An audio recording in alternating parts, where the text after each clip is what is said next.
So now I come down into the real world from the clouds. I exist in the clouds. Yeah. Now they see me out the country. It's Red Pill. He's real. He came down from the clouds. Came down from the clouds. Right. Up in the Dumbo, smoking the gumbo. Few blocks before green, yeah, up in the jungle, coconut bundles. It's history in the making.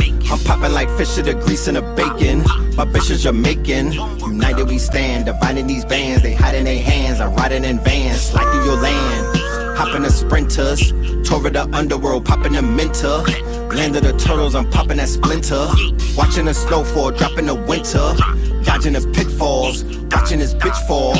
And I still managed like Rich Paul. The paper was calling, I had to go switch calls. I spoke to my twin, I told my young boys I'd never be broken again. Invoking the gins, smoking the spirits, I'm soaking the gin. Your man's in the woods, we smoking on him. Fuck do you mean? We up it and squeeze, tuck it and leave, we leaving a stain. Fuck a Febreze, running the banks, causing a crashing. Feather the feds, Moorish the fashion, horse was smashing, kicking the door. Waving for force, it was blasting, mother the gassing, loving the passion. Eat on your food, the brother was fasting.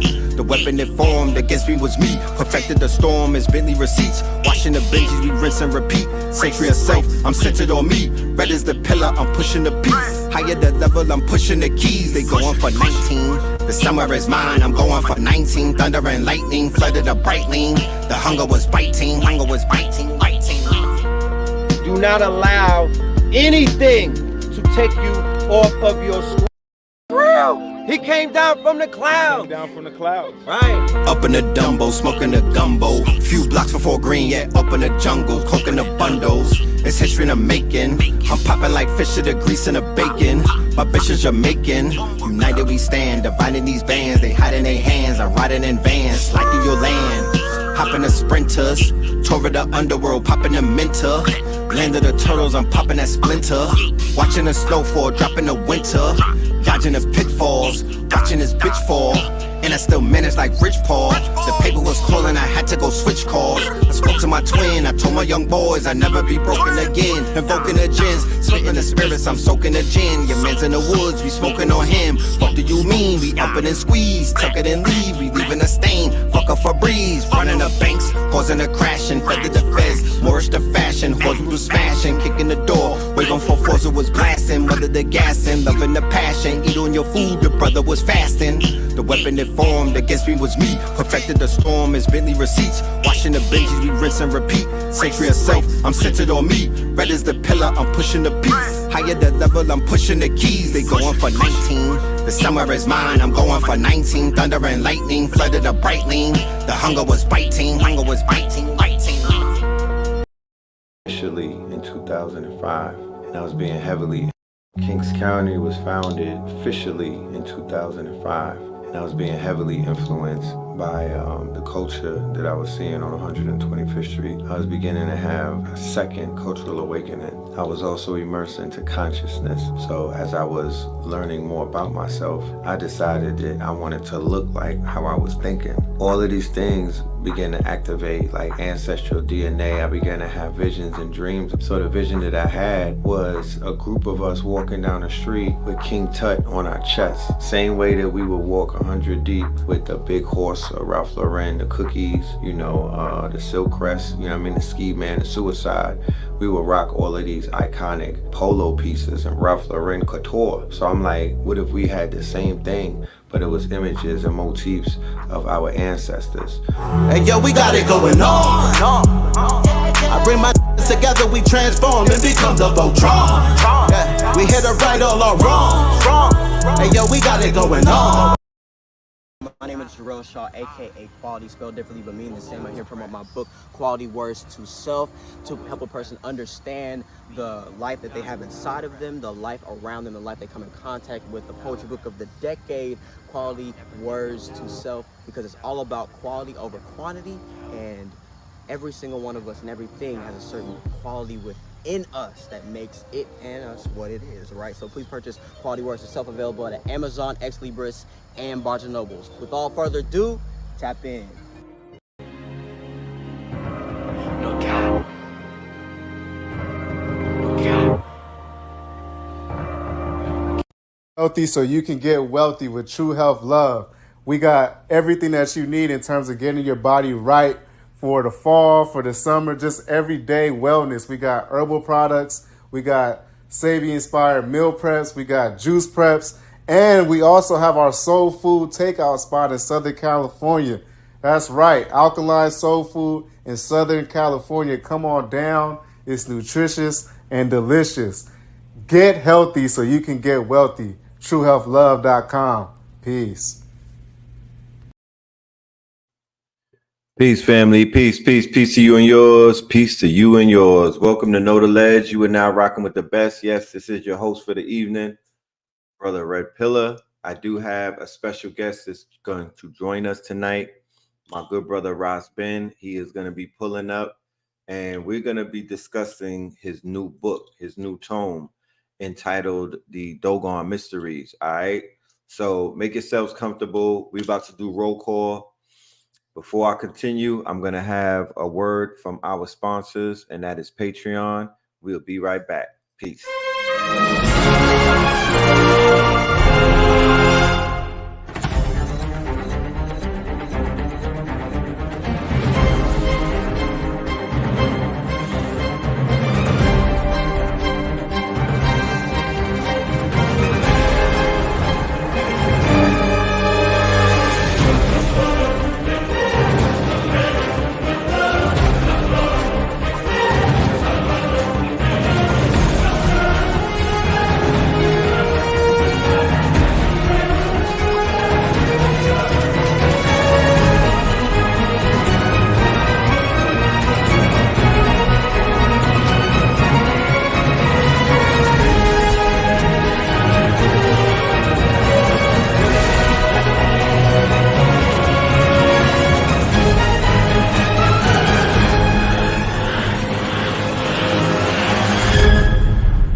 Currently, for the month of October, we are introducing the KT Alien family to our good brother RAS Ben, who will be conducting a 4-week masterclass entitled A Pivot in Time. Please make sure that you take full advantage of the master teacher delivering some information that you probably never heard in your life. The good brother will be coming through with a masterclass every week. The first class will be building on the star nations. As you do know, or you may find out tonight, this brother has made contact with the Star Nation, and he is one of our leading scholars when it comes to the Star Nation, and he will be able to tell you what's real and what is not, so you're not hoodwinked by Project Bluebeam and all of the distractions. Second class, he'll be building on economic alchemy, and that's basically showing you out there how to utilize the stones or the rocks of ages and whatnot, and utilize simple things like copper wire to take your ideas and take your visions and become a profitable business, how to do economic alchemy with crystal currency.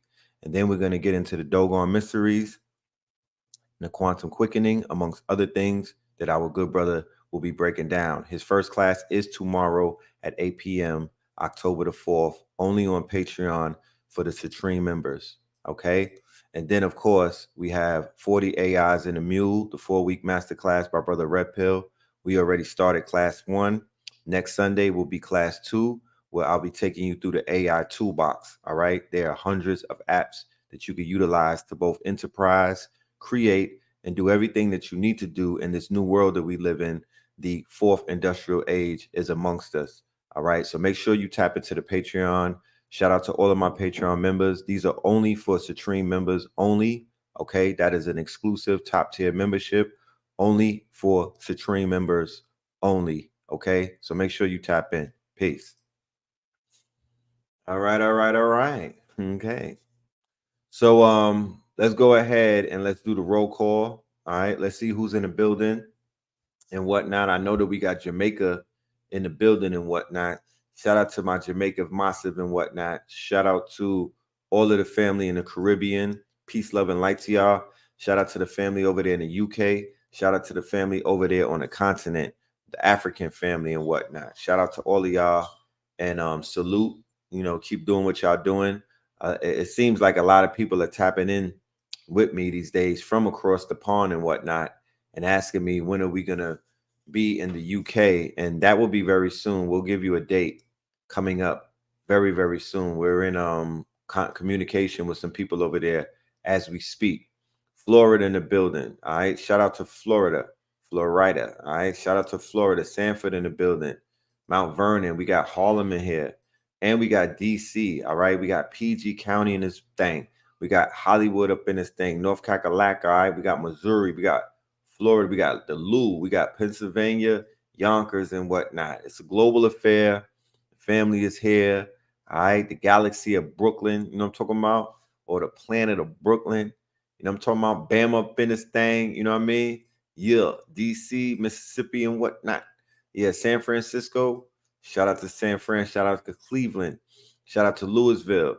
Shout out to Long Beach. Let's send some healing energy to Cleveland, family, as a collective. Don't underestimate your powers. Them children are missing out there. Them children are missing everywhere. But I feel the pain of Ohio, right? I feel the pain. So let's send that energy and let's put it out there that those children will be found. You know what I'm talking about? Yeah. They will be found. All right. So give me 1 minute. Let me go ahead. I'm going to play this video real quick. Give me 1 minute.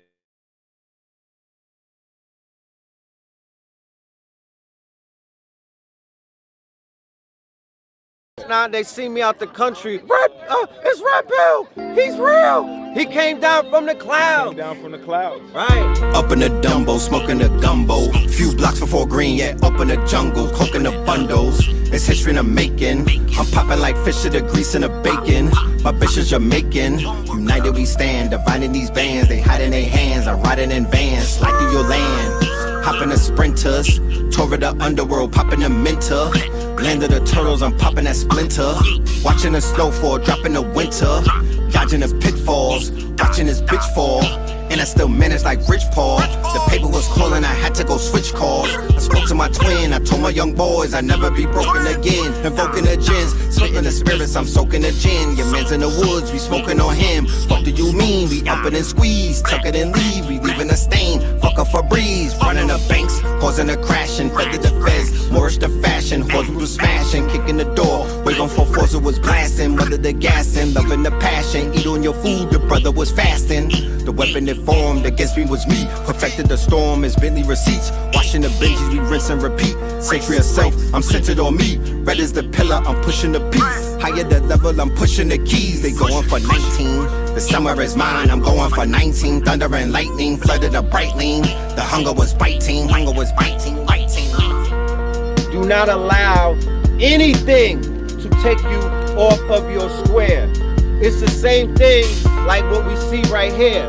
Yeah, it's cloudy, yeah, it's misty, but it ain't gonna stay like that forever.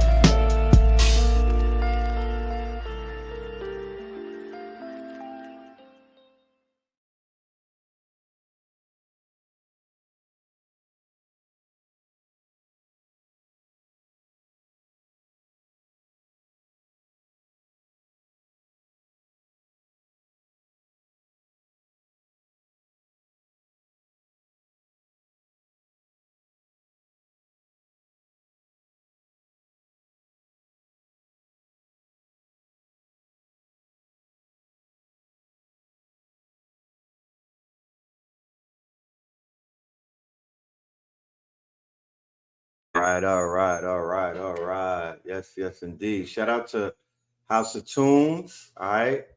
That is the director who made this movie. He's been coming through for us forever. And I'm definitely honored. I had to bring the movie to him so he could go ahead and do what he had to do. So shout out to House of Tunes. If there's anybody out there, some of my some of my KT aliens, my creatives and whatnot, who, y'all got bars and y'all got music and y'all want to make movies and whatnot, y'all should tap in with me and we'll set that up. You know what I'm saying? We are beginning to shift more into a media company to provide the assistance on the design side, like from concept all the way down to production. But that's a conversation for another day. I'm just putting it out there. If there's people out there that want that look, you know what I mean? You want that good, clean, crispy video look. You want that crispy audio master sound. You want them, you know what I mean? You want that red camera and whatnot. You want that shit to be a movie. Get your budget together, because this is not Struggle Records. We're not doing that. This is not Rub Two Nickels Together Records. This is come with a budget, and you're gonna get what you need. You're gonna get what you need, and that's what we got for you. So let's marinate on that. Yeah. So building a label, not necessarily the label. I'm not really interested in a label more so than building a machine that will help the labels. I don't want to, a label is just thinking too small for me at this point. I'm looking for a bigger stake in this thing. I'm looking to be the company that Universal has to turn to. So not the label. The label is too small. Y'all start your labels up, and we'll help become the machine that will help the label, and then the artists and whatnot. You know, I'm a little too deep in the game just to be looking at it from a label standpoint. I want to build an industry. You feel me? I want an industry. So that's what my vision is. Industry, not label. Industry. You feel me? Bigger than a Live Nation, but yeah, Live Nation is humongous and whatnot. But what I'm looking at is Web3, blockchain, this new generative music and whatnot. I'm looking at all of that. So that's what I'm aiming for. We got our guests in the building though, so let me go ahead, and I don't want to keep them too long. I don't want to be rude and whatnot, because I do want to get in and get out. This show will be about an hour and a half, maybe an hour long. I don't want to be here for too long. I know y'all got things to do with yourselves, and I know that my good brother RAS BEN, he has things that he has to do, but we have to get this book in front of, we have to get this information to you. This brother just came from Brooklyn, New York. He had a long-awaited lecture yesterday. He smashed it, and then he also had a lecture in Newark, New Jersey on Friday, and he also put up some points up there and smashed it and delivered. And I got a whiff of the information. I was able to tap into the live stream, and I was thoroughly impressed. I was floored by the information that this guy was bringing. So yeah. What does the shirt say? This is the Red Opals merch. This is the shirt. We got the thing on the back, you know. We'll have that available very soon for all of my KT aliens and whatnot. You know what I'm saying? So shout out to y'all. But yeah, the merch is on deck. We doing this rollout and whatnot. The album is coming out on Halloween, so this is the countdown. But without any further ado, family, I want to bring to the stage a master teacher who needs no introduction, but on this channel I have to introduce him because I have new people here. So this is my good brother RAS BEN. He's been doing this for more than 20 plus years. This brother's out of Philadelphia. He is an author of 5 New York Times bestsellers. I'm affirming it. You know what I'm talking about? That's what I do. I'm putting it out there. He has 5 New York Times bestsellers. He is a master with the pen.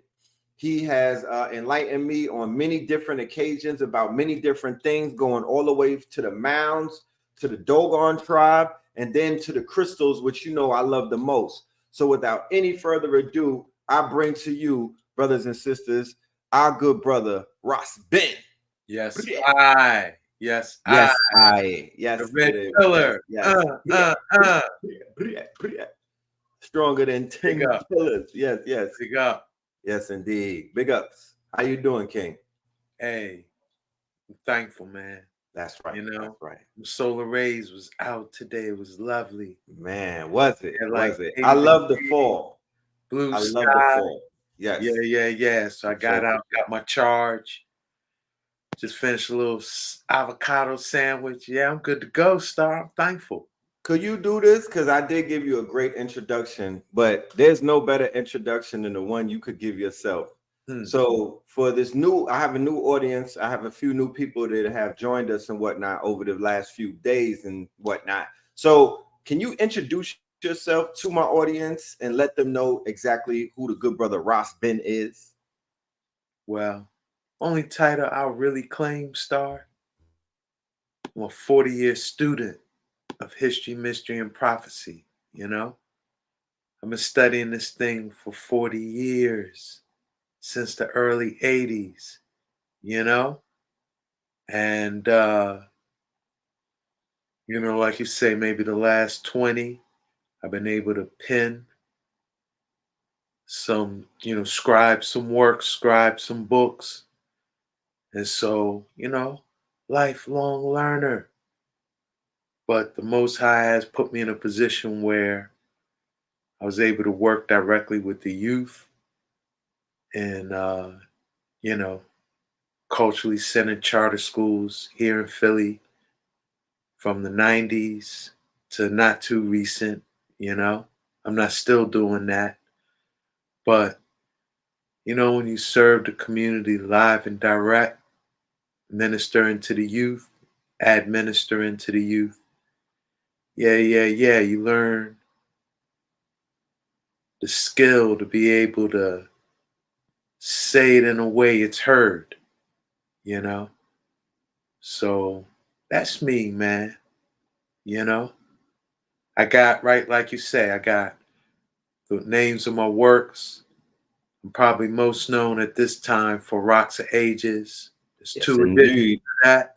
First one came out in 2000.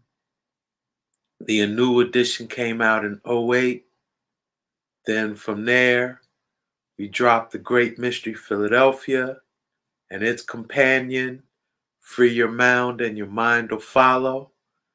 Then we came with what you might call a cousin, an updated cousin of Rocks of Ages called 5G Wellness 101, where, you know, Rocks of Ages, I got kind of deep and in depth, right?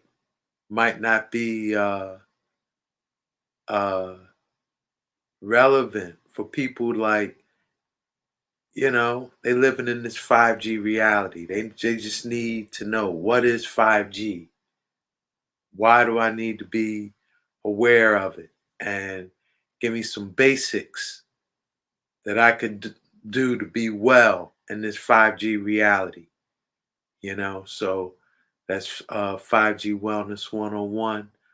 But then 2021, in the middle of the pandemic,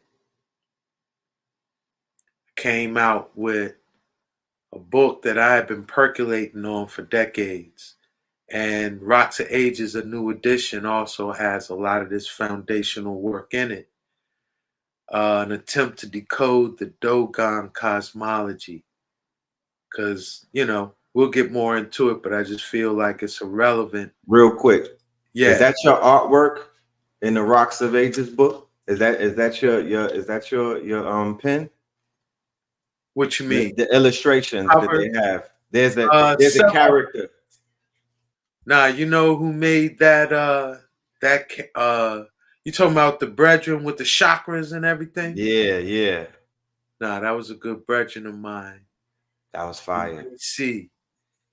Okay. But I'm gonna tell you who drew the original artwork that was inspired by. Okay. Is most people know him today is I knew him as Nasi, what they know him as now. The brethren down there in ATL, he did the Moshibu. he did the works for Black Panther. He did the jewelry. Right. Baba G. Baba G. He's an artist like that? Yeah, Baba G created them original works, man. Man, you see, Yeah, man, yeah. there be people in this community that's wild gifted, man. I just gotta, I learned to ask questions. I was fortunate enough to fall up under him in the 80s. Wow. As I say, I knew him as Nasi. Nasi, right? right. And man, I witnessed some amazing, miraculous things studying under that character, man. Yeah, he magical. He is. He's magical. If I I could said attest to that. things I witnessed, a lot of people wouldn't believe me. That's why I'm not even going to get all into it. You know, You were ready. I don't want to sound too fantastical. Right. You know what I'm saying? We live in this new social media age. If they don't see it, they don't believe it. You're They're right. like, shit, if you didn't have a picture or video of it, then they're gonna doubt you. You know what I'm saying? But it is jive like verifiable. Yes. You know, because it made the news. Shit, I've been teasing y'all with it. Yo, when I met Brought this a craft out. When I met this brother, he was attempting to heal communities of geomantic spells, right? And so he came up. This is the heart of North Philly, like Diamond, Broad and Diamond, 18th and Diamond. There were these churches there that he said was the source of this evil, nefarious energy that was just permeating North Philly. And anybody that been in North Philly, you know, it's straight up concrete jungle. You know, the nefarious energy is palpable. You know, so the man would say these chants, these prayers around these churches, you know, and he said a prayer one day and the tower fell down the next, brethren. Right there, Broad and Diamond. I witnessed this thing with my own eyes, you know. I witnessed Sound, frequency, the power. word sound, power. Yeah, man. Yeah. I witnessed this man out here,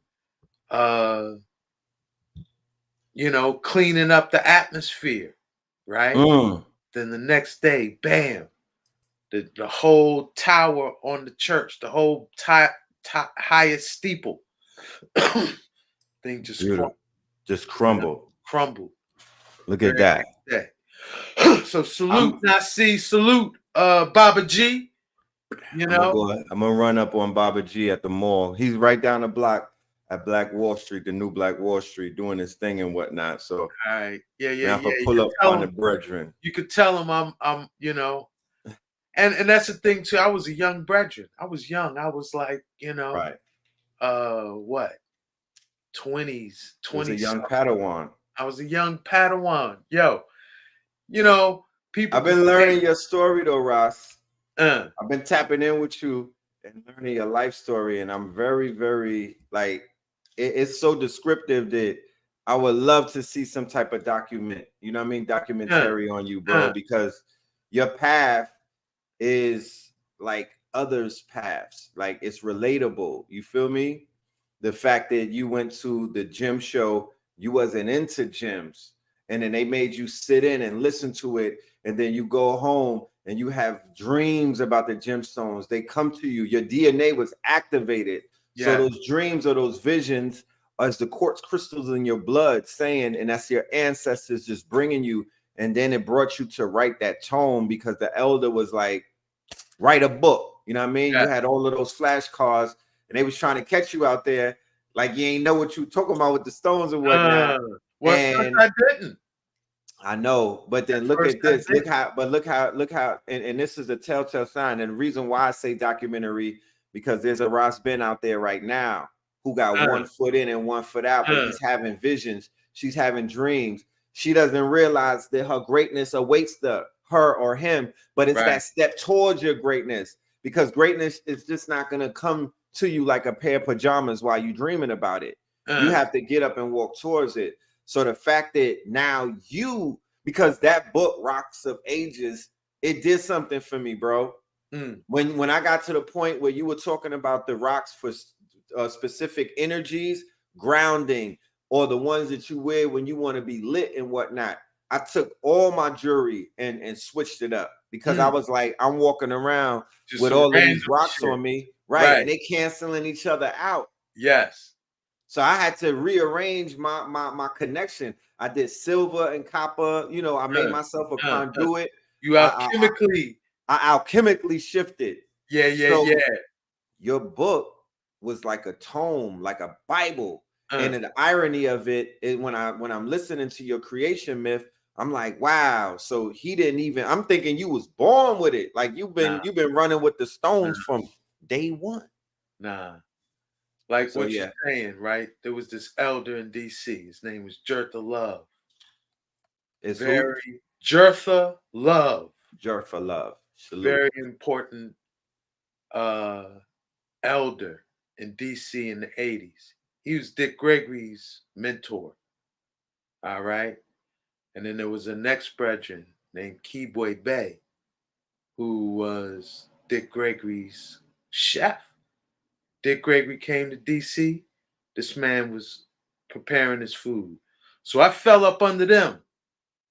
And they were the ones who kind of forced me to be in this crystal workshop. And I wasn't paying no attention, man.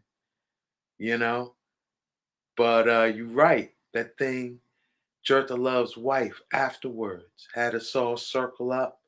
And she said this power prayer. And you know how sometimes people would just be going through the motion in a prayer or whatever.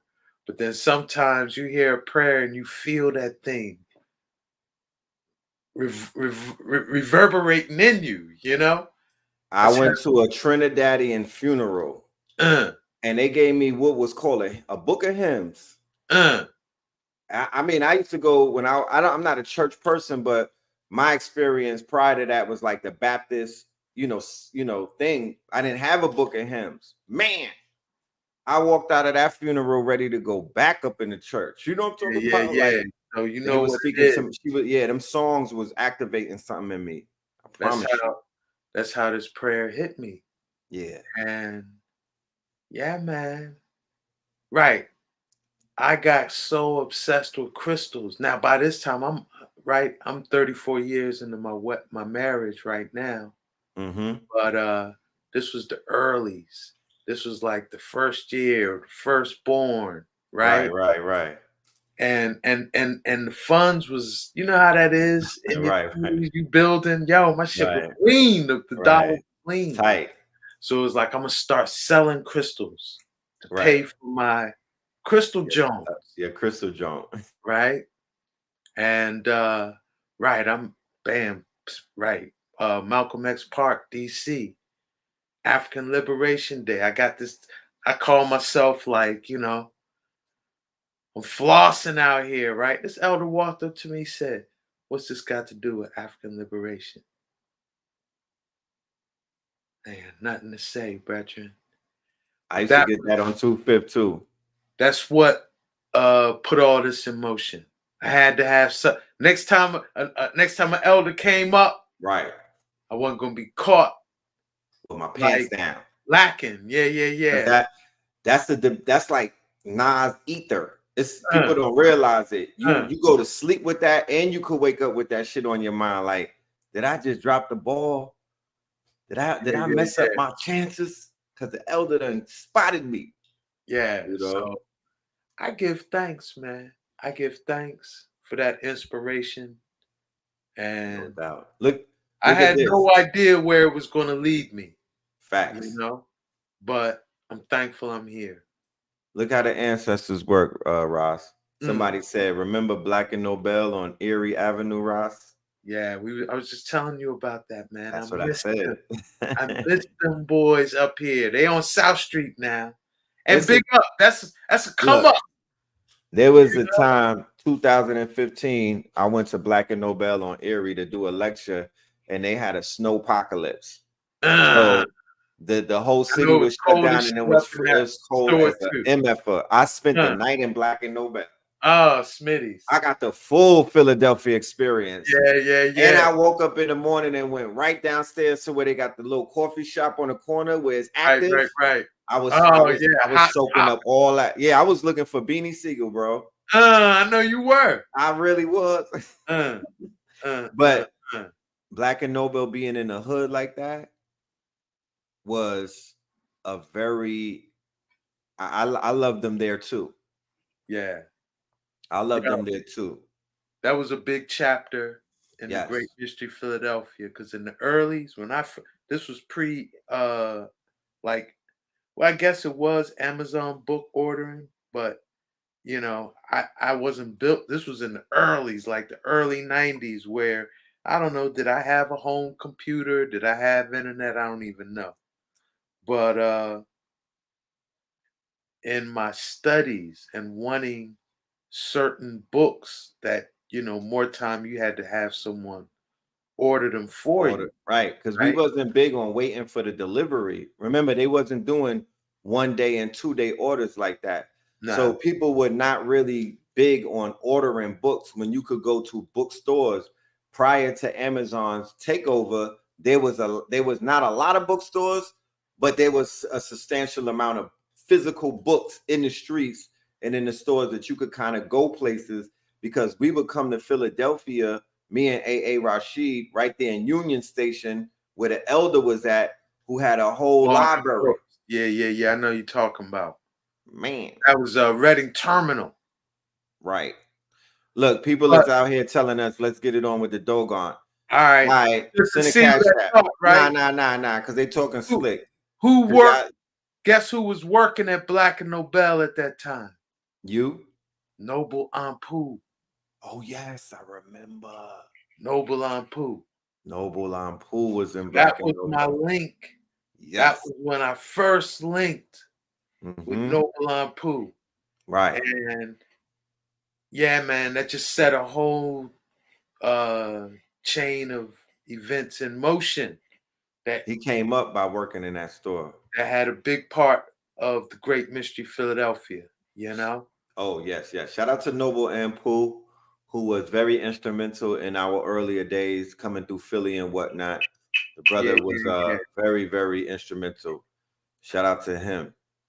So yeah, let's get into this conversation All right, about I'm ready. Dogon Ready. Mysteries. I know that you're ready. Now, You was just hey, because we are just kind of wetting their whistle, because you say we're going to do a class series on your yes, on Patreon. We're gonna go through the Dogon Mysteries.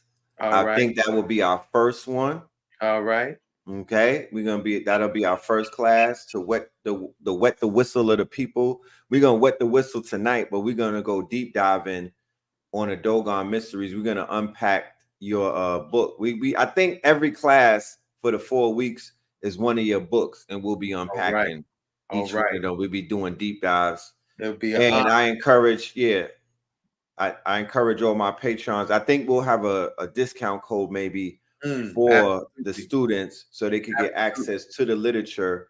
But there's nothing better than having the author of these books break it down. So when you do dive into the book, you have a cheat code to basically walk you through. Yes. I'm very interested in the way that you have been able to tie ancient Kemet and the Dogon Mysteries. Your research, in my humble opinion, it should be peer reviewed, not to the point where somebody's trying to debate you, but it should be peer reviewed amongst our scholars to update them on their information, so they are not just pulling from the Pale Fox book or other European tomes and whatnot. We now have a melanated author who's been who basically put his elbow into this thing and cooked up something substantial. Yes. So before we get into the illustrious history of the Dogon, I want to take a trip through ancient Kemet. You know what I mean? For all of my Kemetic students out there, and even for those who have not embarked upon Kemetic studies and whatnot, because for the past few years that hasn't really been on the forefront.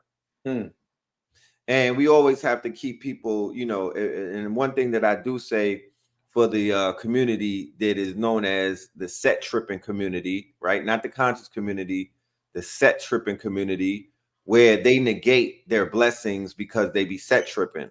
And what I mean by that is they'll claim to have a multi-million year bloodline, but they'll say, I'm not no Kemetic person. I'm a Hebrew Israelite. or I'm not into the Kimite, I'm a Moor. And then I asked them, well, before you became a Moor, what the hell were you? You're not making any sense because you're not willing to identify how long and how far your bloodline even expands. And one thing that you should know about bloodlines is that we're not a monolithic people. So you have multiple grandparents, great, great, great, great, great, great. Everybody was doing something. Yeah, nobody was doing the same thing.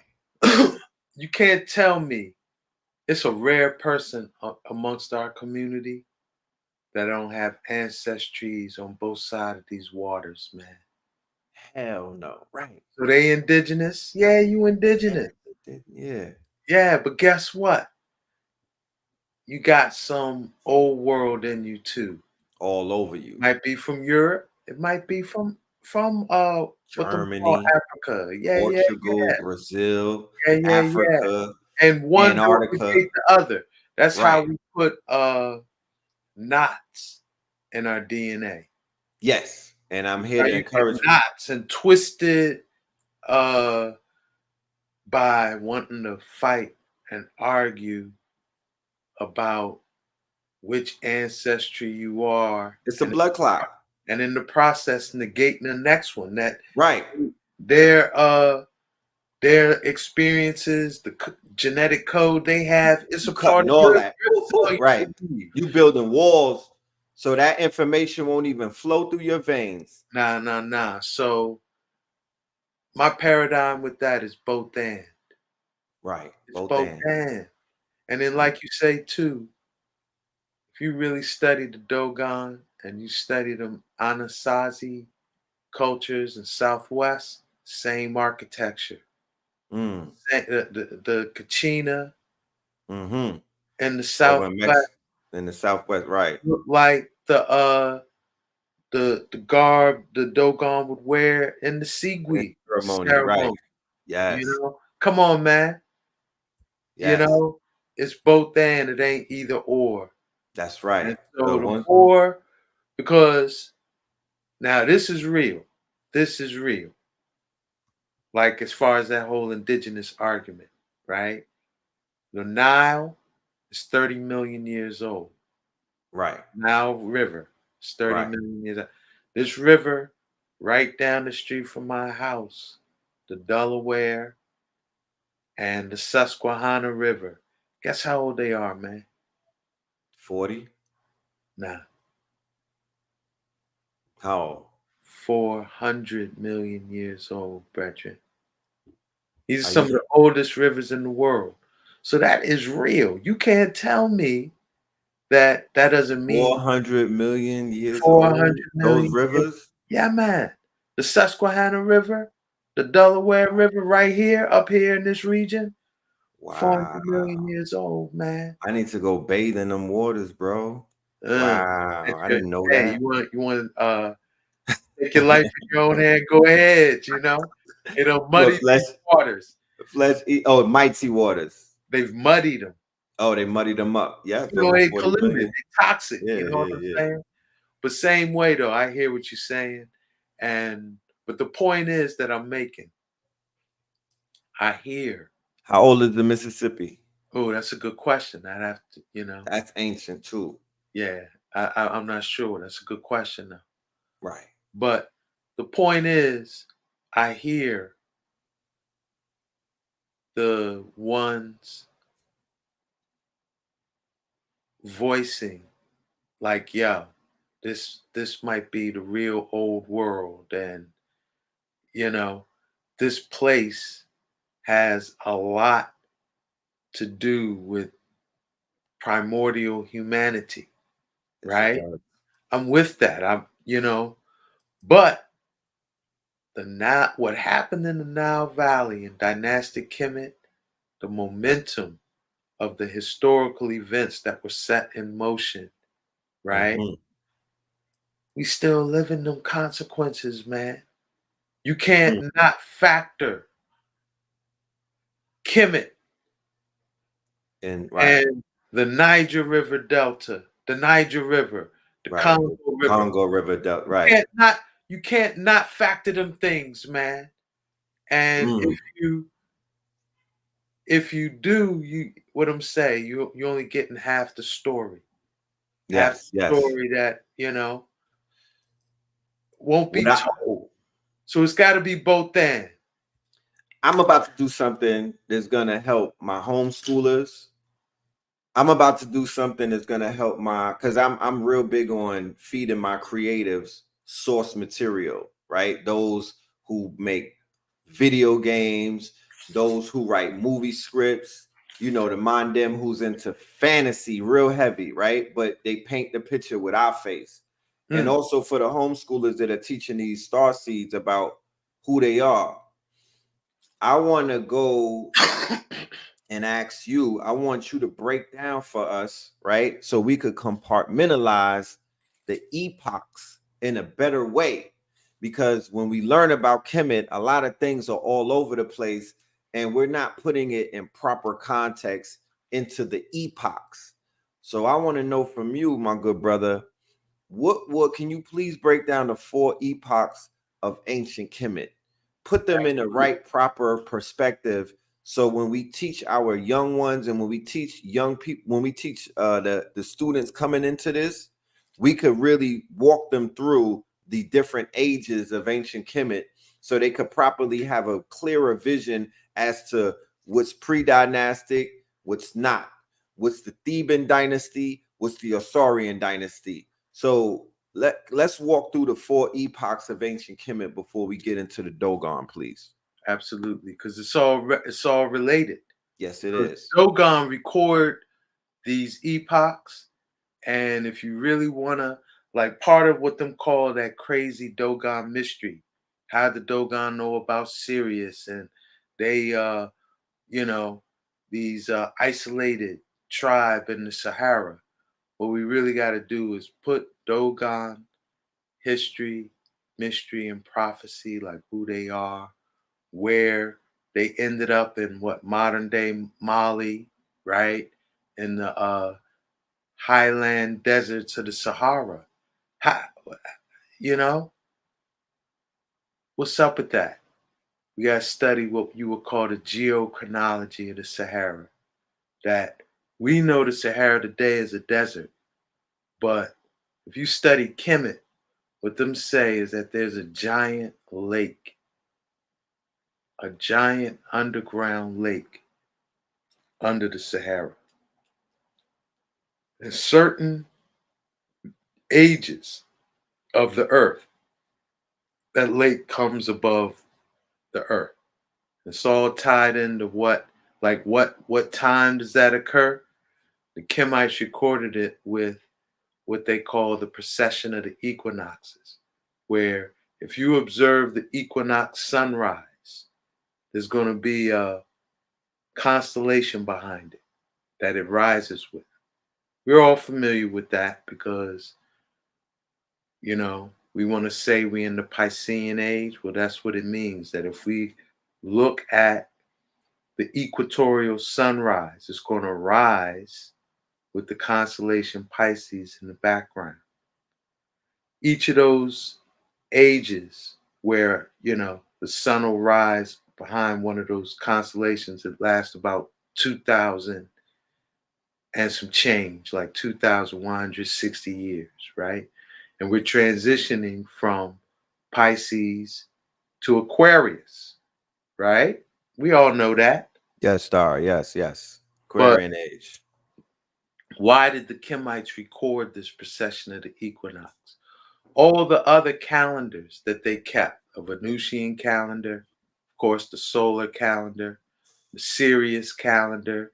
They had about 4 or 5 other calendars that they kept up with. Of course, a lunar calendar. All of these things were directly connected to an agricultural event, agricultural phenomena. Right. When should we sow the seed? When should we anticipate the inundation of the Nile so that we get in some water? When should we harvest? Right? All of the other calendars was tied in with something functional that tied in with their day-to-day agricultural liberty. Well, what did this big 26,000 year cycle, you know, what did it account for? We know that the Earth, why we have a precession of the equinox is because the Earth is on a 23-degree angle, its axis, right? And imagine you have a wine glass with some water in it, right? And you're holding that glass at a 23-degree angle. Some of that water is going to be closer to the rim of the cup on one side than the other, right? But if you rotate that cup to the other side, now it's the other side of the rim that has the water closer to it. That lake that the Kemites say was under the Sahara, it does the same thing. So certain ages, the lake rises back up in the Sahara, and it changes the whole agricultural potential of that whole continent. Rivers that connect the Congo and the Niger, Right. and Lake Chad, all to the Nile, all of that becomes one water network, right? Mm. So the last time, and I'm just to tie it into your question, I know Yes, I've yes. kind of. Nah, you good. You good. I just wanted to add on that I have a video about New York being almost the same thing. New York is a huge waterway that they put all of these buildings on top of. It's really a damn river over there. But I'm gonna let you continue. I'm gonna try to find that video. All right. So the last time the lake, that submerged lake, was close to the surface, and these river waterways ran throughout the Sahara that connected the Niger River, the Congo River, Lake Mega Chad, the Mediterranean, and the Nile, all into one waterworks, right? That was called Ta Natir. Tanatir. Right. Western anthropologists or Western scientists, they would call that a prehistoric age, right? The Kemites say it was the land of Asar. And, like the land of Natir means God. It was the land of the gods, the land of the Neter, you know? Yes, indeed. All right. Ta Natir was ended by another epoch that Western historians would call prehistoric too. That's called Ta Seti. And that means like the land of Set. And if we study Set, Set is a Neter. He's a god of Egypt, but he embodies the elements of the desert, heat, barrenness, drought, famine, and lack. So Ta Seti, The drying up of, right? drying up The of, yeah. receding of. Ta Seti was an epoch, again, prehistoric, where that lake submerged, the desert expanded, a lot of the lush waterways and savanna and, fertile land dried up and desertified, And also somebody just put in the chat that when the water gets dammed up, when dams are built, that's when plush fertile land turns into desert. There we You go. feel me? There we go. Real quick, can I share Yeah. this? I want to share this clip about New York City before we continue Absolutely. to get a better understanding of what that really is about. You know what I mean? Let's go to this TikTok real quick, y'all. Check this out. Which is apparently buried beneath Astoria and Long Island. Thank you, Snorlaxi. So, you know how flooding in New York City seems to get worse every year, and the areas that flood don't really make sense because they're not as close to the river as other places that don't flood. Well, that is because New York City was essentially built over streams, swamps, and other waterways, like this creek, which is apparently buried beneath Astoria and Long Island City. Indigenous tribes who lived in what became known as New York City basically utilized natural resources rather than trying to change them. So they would build their homes along waterways. But colonizers essentially said, yeah, we're going to do things differently. This 1874 map of Manhattan shows you just how much water is beneath our city. Alphabet City, Thompson Square Park, that was essentially a swamp. And today it's a flood zone. And remember the video of Dyckman Street flooding? Look at just how many waterways that area was built over. And then this video of the one train flooding at 28th Street, yep, that was an entire stream. And don't even get me started about this like cesspool at the 157th Street station. That was 2 streams. New York City was literally built on water, and water has to go somewhere. A biologist once said, if you build your home on wetlands, you will have a hobby for the rest of your life because you will forever be fighting water. Add to that climate change and the fact that New York City's heavy buildings are literally causing the city to sink. Oh yes, we are also sinking. So that said, we are definitely going to be dealing with flooding that is going to get worse basically the rest of our lives. I love that sound. Yeah, so New York is not what you think it is, guys. It's all an illusion. When they say that it's an illusion, it's almost like they built a Hollywood set on top of an ancient city. And this ancient city, you know, as you can see in the depictions, was very indigenous, similar to what we're going through in Atlanta, right? With Stone Mountain, aka Crystal Mountain, and the fact that this is an enchanted forest, but they have you thinking that this is just Black Hollywood or home of Freaknik, you know? So there are incorrect depictions about these lands that we live on, this ancient, this like RAS Ben points out, the morphogenetic grid, you know, the ley lines, like you know, imagine why so much money is running through New York. Why is the economic capital like that? It's literally currency underneath running through quartz crystal. It's an island, and all of that water is continuously flushing and rushing and running as the trains go on a piezoelectricity. The train tracks on top of the quartz is letting off charges, and there's currency. Think about that. So that city is going to be in danger if there's ever an earthquake, and there's a fault line that runs right through Harlem. So if there was ever a major earthquake, you will see an island go under, similar to what you saw with Atlantis. Shout out to Baron Theo the Mound Builder. Peace to the God. Islam. So yeah, very interesting. But let us continue, please, Ross. Okay. So the epoch that we know is dynastic Kemet, where I guess what Western historians will say, yeah, this is when history began. That Right. epoch is called Ta-Mari, and that is, you know, pharaonic Kemet, right?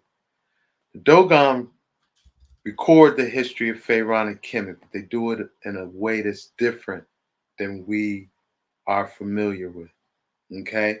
Right. Because when we look at it, we have a linear angle of it, right? First dynasty, first pharaoh, Aha, Menes. Then we list all the pharaohs following Aha of the first dynasty. Then we'll say, second dynasty. And then a linear list of those pharaohs all the way up through, like, you know, the 30th and 40th dynasties and all of that, right? Yes. Dogon didn't do it. They didn't record the history like that. Because one thing we have to remember is that the pharaohs were usually backed and bankrolled by a priesthood. Right. And those priesthoods had totems. They had, you know, they repped something, right? They rep something, right. They repped something. So what did the Dogon do? They made the totems mythological characters. And the different things they did in history, they recorded in a mythological drama, right? Mhm. So in Dogon cosmology, they got this character named the Smith, you Smith, know, the right? Smith, not Like like Goldsmith, exactly the metal blacksmith, Smith, right, exactly. right. He was the metallurgist and ultimately the weapon maker. And those were in those days. That person was akin to a Fortune 500 CEO. That's Uh, the level of uh, importance they had. uh, uh. Yeah, Yeah, like the gun manufacturers of today, like they, yeah, like the bomb makers of today, like Colt, Lockheed yeah, the Martin. old, yeah, NRA heads and whatnot. Yeah. And the pale fox uh was a priesthood totem, a Okay, gimmick. And so okay, when Dogon used these totem mythic characters in a mythic drama, right? They're really recording what happened in the Nile Valley, which priesthoods did what, you know. mm, But we got to be able to read it as that, or we're not right, going to have no frame of reference of what are they talking about? What is this dealing with? You know. right, So that's one of the things we attempt to do in knowledge of the Noma. And then that fourth epoch right. from Ta Marie to Ta Ganet, because we know Targanet. Ta Ganet. Ta So if Ganet that's is the epoch that we know of historically as Ghana, Mali, and Songhai. These okay, is kings. that considered the new kingdom? No, this is after the New Kingdom. The New Kingdom is a part of Ta Marie. Okay, You had the Old Kingdom, intermediate, First Intermediate Period, Middle Kingdom, Second Intermediate Period, and then a New and then Kingdom, the new kingdom. Right. right? So, no, after the fall of the New Kingdom, the Nile Valley was run through by foreign invaders, successive foreign invaders. From the east. Assyria, Right. Babylon, Greece, Rome. And these invaders were coming in from the north and the east. So Right. where did the indigenous of the Nile Valley flee? South The and west. south and the west. So some ended up in the Congo River basin. Most of them we would know of as Niger. Bantu speakers, right? Right. Then many ended up in the Niger River basin. In the Most Niger River. of them Okay. were Mandi speakers, the Dogon being one of them, right? Right. But then what happened in the era or the epoch of Taganet? The rise and advent of Islam that was Mm, involved with forced conversions right. By the sword. in the Niger River basin, right? So different Dogon elders had to flee the Niger and Right. go up into the barren, deserted, off the beaten track path in the bush of the Sahara so that they Mm, could retain their teachings. Like right. Obi-Wan Kenobi. Where'd they find Obi-Wan In the in Star swamp. Wars? He was Right. in that. He was like out in He was what's that? out. Yeah. Taptuni. Oh He was yeah. He out was. in like a Yeah. little He desert was in the cave, desert. right? Yeah. He was tucked out.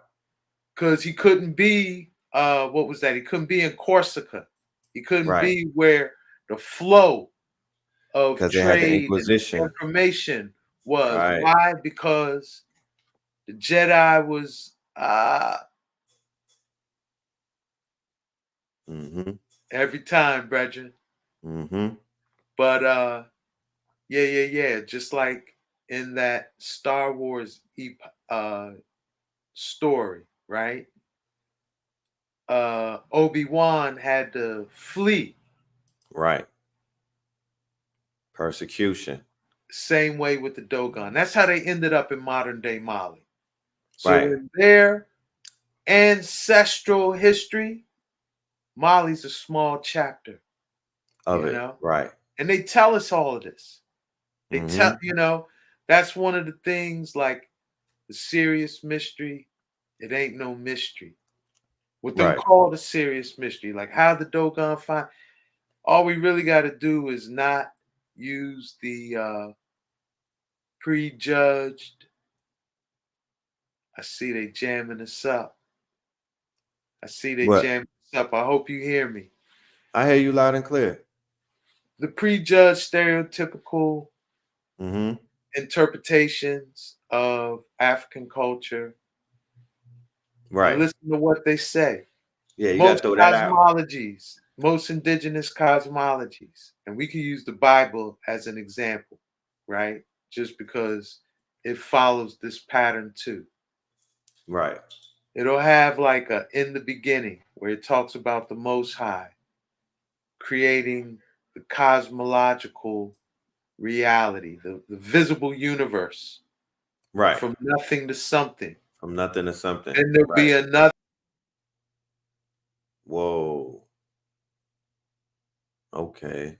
They messing with the God signal. No worries. Ross will be back as soon as he gets his signal. So he dropping it though. Put some emojis in the chat room. The brother is going in. I could understand how the Poindexters at up there in the upper offices would feel and whatnot, and would push the button too, because the God is definitely bending the spoon, but he's really just getting warmed up. So it's definitely about to get turned up. Make sure you get your pens and pads on deck. Uh, take this. Remember, this information, is very, very powerful and is very vital. Once again, for all of my creatives out there, I highly recommend that y'all put some type of creative energy towards telling this story. We live in a day and age of DALL-E 3, Mid-Journey, Claude 2, Chat GPT, Mistral, and a whole bunch of other intelligent machine. Do something with this information, teach the babies and whatnot, and also teach the people, because the babies is just everybody that doesn't know the stories. There we go. Yeah, yeah, You waited. yeah. Yeah, that was the first Every try. time, yo. It Listen, hold it on. wouldn't be a RAS BEN. Hey, it wouldn't be a classic if the shit didn't drop. It's just level 1. We in a video game. It's Right. supposed to drop. You going in. Now I'm talking about that's the new version of the bomb, because my sound effect machine. Yeah, they coming again with it. Right. So you good, man. Keep going up. Like All I right. said, So, mhm. but like I was saying, with most cosmologies, they'll start with an in the beginning, right? Mhm. Like somehow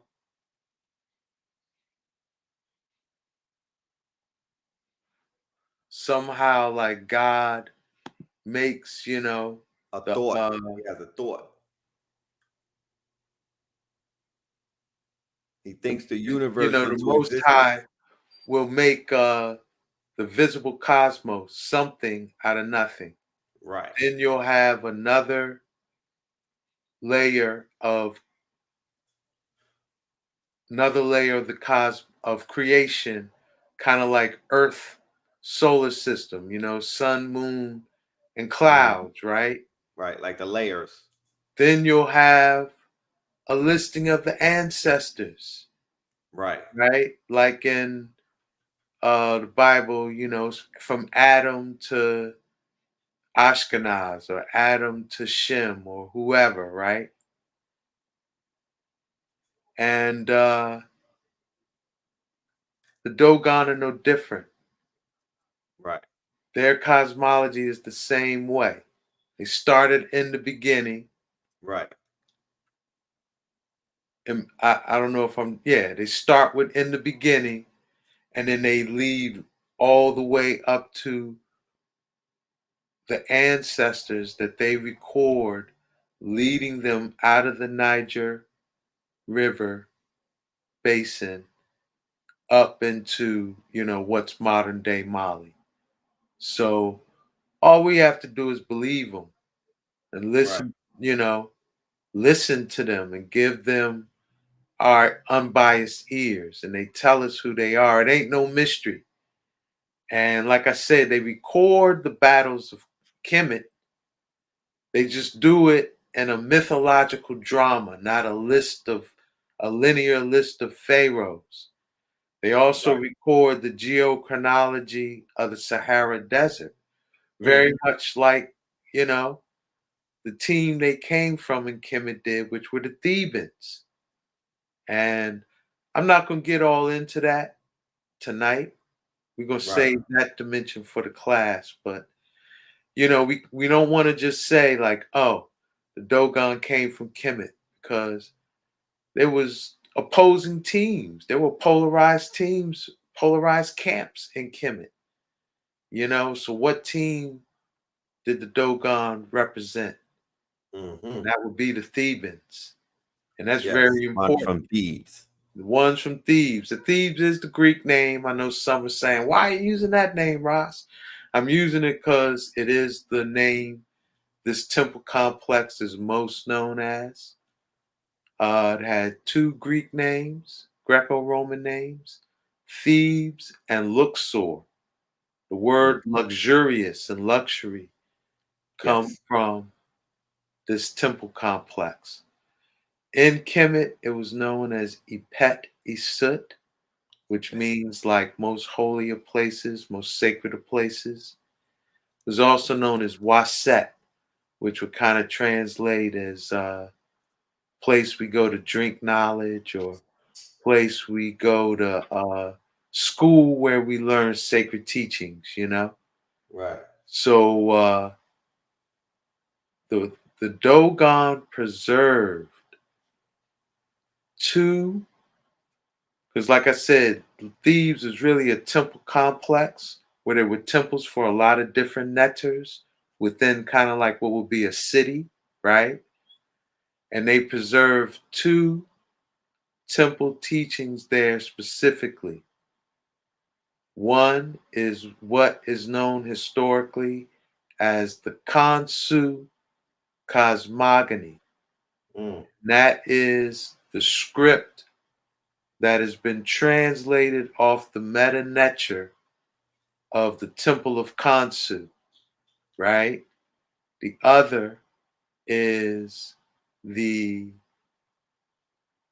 teachings of Tahuti that were preserved at what is called the temple, in Greek is called the Temple of Hermopolis, right?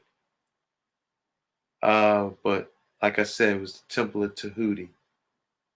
And that's what Dogon cosmology really is. It's the teachings. And it's one thing for me to say that. Right. All right. You know, but hey, when you take a paragraph out of the Kansu Cosmogony and line it up with the teachings of one of the Hogan, Ogo Tumeli, and see, this man is a griot who, that intergenerational transmission of the word, this man has preserved the same teachings that were scribed on this temple of Kansu, right? So that's what we got, knowledge of the Nomo. And that's what we're gonna go in depth on, and when we do this class, you know, like we, you know, when because that was one of my goals, was because this is something else we didn't talk about. If I can build on this real quick. Of course you can. Go in. All right. How do we get these two crucially important publications? The Pale Fox and Conversations with Ogo Tumeli. Right. Two forces, the momentum of two different forces and two different cultural realities converging. Right. One side was the French, who Mali was one of their colonies, right? Right. The advent of Islam, colonization did not stop Islam from converting mugs. Right. In Africa, you know? Right.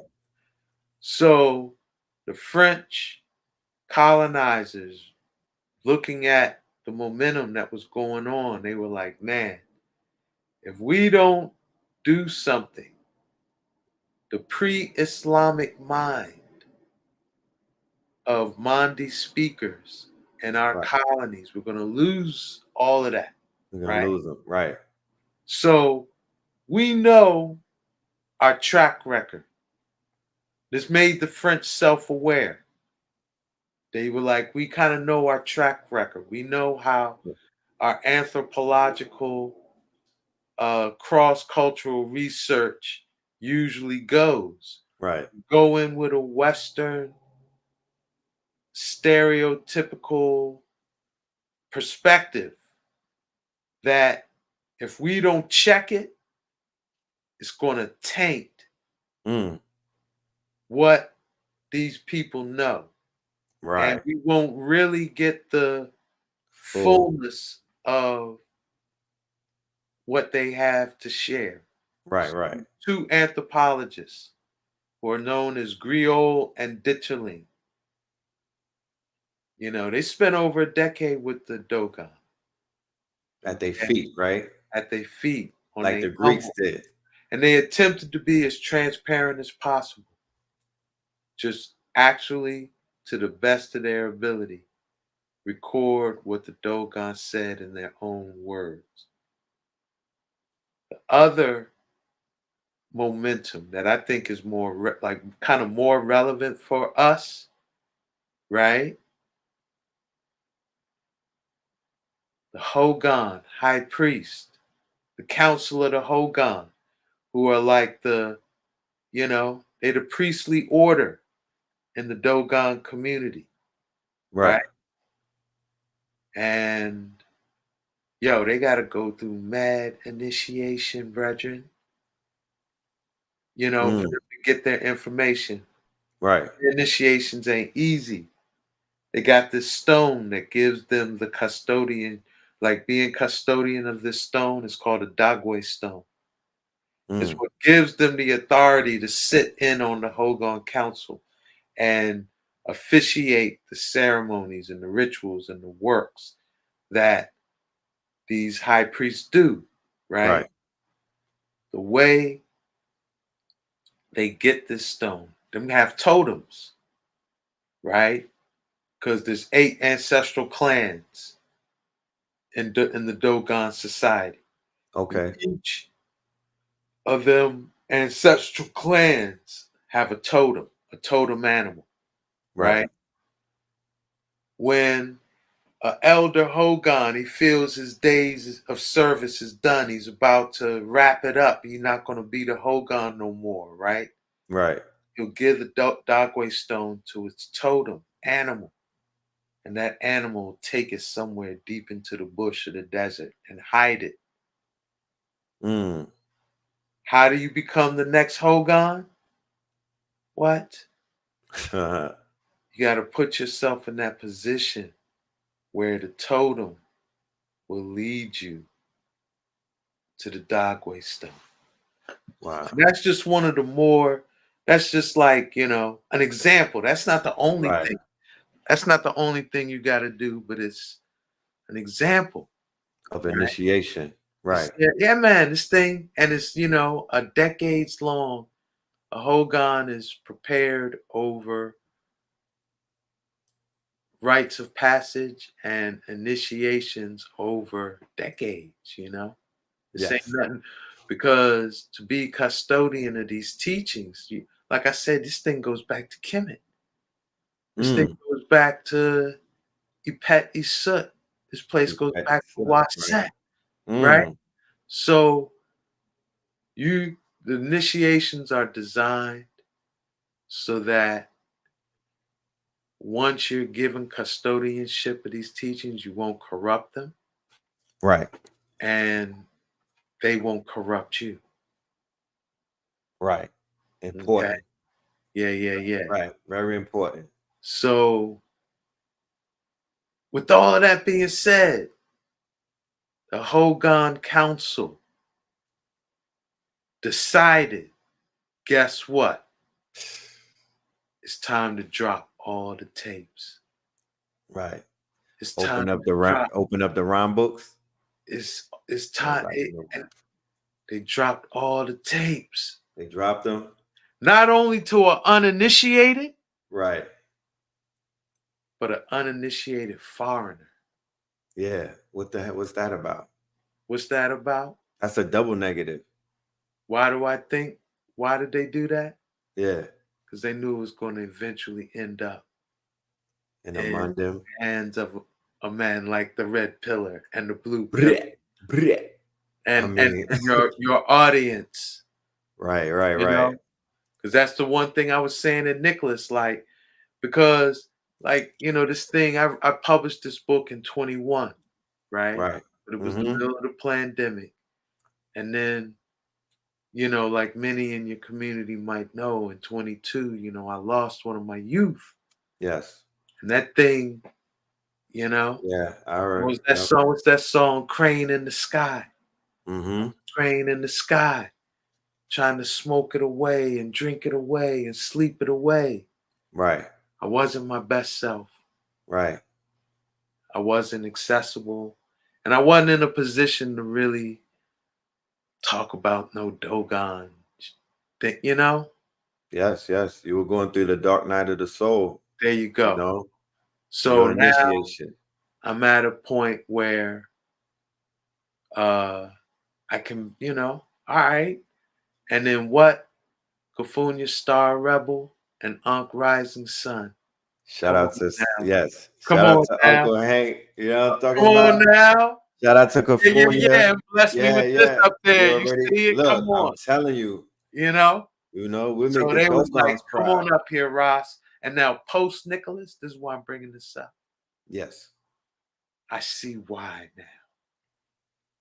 I see why everything happened the way it did. Because you know what? It was supposed to, this thing was like, I have done a little bit on it, but not like really, right? Right. But the launch for like, all right, we bounce forward. We ready for this thing. It had to happen at Nicholas. Why? Because the community up there, like, you know, there was already ones who had decoded the pale fox.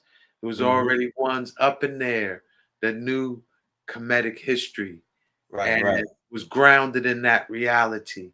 There was ones who could correspond Dogon science with things found, teachings found in the Americas. And it was such a convergence.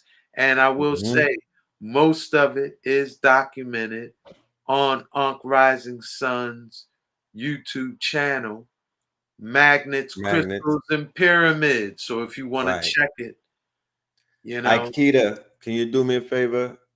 No, I'll do it. I'll drop the link in the chat. So look out, y'all. I'm gonna drop the link for Uncle Hank's video with from Saturn Day. And you'll get a good taste of what we're gonna go in on. We're gonna when we do this Zoom session. This is the thing. This is something. When they see the video on Uncle Ankh's, they'll know what I'm talking about, where the responsibility's on us. Yes. Do this work. I don't think the Dogon's intention for dropping the tapes, that's what I'm saying, man. They did something like, imagine you had to go through X number of decades of blood, sweat, and tear to earn the opportunity to be a custodian of sacred teaching. And then someone other than yourself say, yeah, man, it's time to drop the tape. Would you do it? Man. Or you know, like, you know what I'm saying? Yeah. I put myself in that position. I don't know. But let me get this clear. Yes. What you're saying is the authors of the books, The Pale Fox, that's the dropping of the tape with Ogo Tamela. Right. That's the dropping of the Hogan high priest. Right. Shared their what them called Sotani. Sotani. Sotani. which Mm-hmm. means the astonishing word. Ooh. Okay, the astonishing word. Like, in other words, yo, we're dropping the deepest shit. We dropping our deepest mysteries on you, Ooh. Griot and Ditcherling, you two foreign anthropologists. Right. All right, We're so gonna hit y'all with the Bolita. them drop the so tiny, them drop the astonishing word. Like when you hear this shit, you just gonna be like, you know, blown away. This is what them dropped on these boys. Why? And then the more, like, let's say we want to call the researchers that followed Griot and Ditcherling, like Robert Temple and Right. all these other Western Euros. Right. researchers. They played them. They played the Dogon, trying to coming up with theories like the Greek Argonauts. Right. And, Yeah, came amongst them. Yeah, just just trying to discredit them like they do. Discredit them, like, Come you up, know, them these come up. niggas in the bush of the Sahara couldn't really know this without us somehow being the source, right? So they didn't drop the tapes. They didn't share so tani. They didn't share the astonishing word to be ridiculed and minimized. They dropped it for ones like us who have and the ones like in Nicholas. That's Saturn's day. Master student. When if we're given the keys to decode, right, we'll be able to number one, disseminate it with humanity, because I think that's one of the reasons why they shared it. And also too, so we can know what time it is. Right. And know where we're at in space. Not just we know if I want to be clearer, know what space time it is. What space time it is. What space time it is. Ooh, I like that. That's that's what saucy right there. Space time. Make the mic fall. Yeah. So that's what we gonna get into. We might even want to dub that. I know you asked me for a title. Maybe the intent should be called the Sotani, the astonishing word. Because we're gonna go in. And like you say, we'll set up a discount code so those that join the class can get a book discounted. And we definitely gonna get them the books discounted. We're gonna make sure that everybody who's a student walks away with a signed book, right? Yes. Because this is about definitely. And then, but guess what? What? If you participate in this, I think it's going to come with a responsibility. It is a small instrument playing your part, helping with the decoding and the dissemination of these Dogon teachings for humanity. For humanity. So be ready. Be ready. Right. We will have homework every week. Okay. We will have homework every week. And we also will have two things that I'm going to introduce to this Patreon class. One is assignments and the other is a bonus, right? Now the bonus, I'm going to open up with that because this is a reward system, a part of our upper tier that we're going to roll out. I'm integrating my AI classes that I'm teaching, the 4-week course on AI, right? With the 4-week course that I'm doing with RAS BEN. This is my AI course that I'm doing, 4-week masterclass. I started it on Sunday, and this is RAS BEN's class that we're starting on Wednesday. So for the bonus, what I'm offering is a prize for any student that's in my AI class that knows how to use Midjourney, DALL-E 3, or any of the AI art generators, and also knows how to use ChatGPT or any one of those quote unquote large language models. What we're going to do is we're going to take the bonus assignment and translate all of this Dogon information that RAS BEN is going to be giving us in class. And we're going to make graphic novels. We're going to make runway ML video, text to video animation and whatnot. We're going to make it to as we'll make digital assets, and we'll also make ebooks for children. So that's the bonus assignment. And for the people who get rewarded to be a part of that, or if you know, whoever comes with the assignment, you will be definitely compensated, and you'll you know, you're going to be rewarded for that. So yes, indeed, you know, it's time to take this information and utilize it in a more interactive way, but to emboss it upon, because you learn more by doing things. We learn when we put our minds to something. We learn when we create from something. So this is source material in which to build from. And RAS BEN is the master teacher, so he's the master source, a source of wisdom, a source of data, a source of research, a source of research. So we're going in this whole month. The October Scorpion season is here. You know what I'm talking about? Yeah, for all of my KT aliens, October is special. So this whole month we going up. We're gonna close out the fourth quarter on a high level, on a very high level. You know what I'm talking about? On a very high level. So we're beginning that with these classes, and you want the bundle, right? Okay, we'll have a bundle for you with all of the We'll have a books. bundle. Yeah, We'll have a absolutely. bundle for you with all of the books. Absolutely. Yeah. Absolutely. Do that. Yeah, say that. Honors. Mhm. Thank you, Yes, KTL. indeed. Yo, y'all have How been long? How far back we go, Ross? I remember, what's that Blog Talk? Blog Talk That was Radio, the the first technology. podcast We platform. started on Blog Talk, You bro. feel me? Wait, Yeah, what year was that? Had to be what, like 08 maybe? Brethren, I tell you, you know It's what? either 08 or 09 that we linked up, because that's them early Philly days. That's that.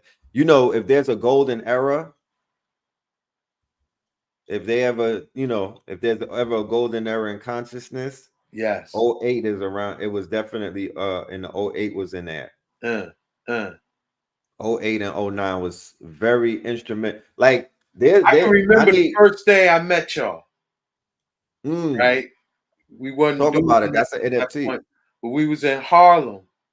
Right. California invited, I think it was King Simon event. He was giving awards, and I think Hawk and Black and Nobel were receiving an award that year. And California invited me up to vend, right? Yes. And y'all were vending there. And I don't, Always. what you say, I don't want to sound like a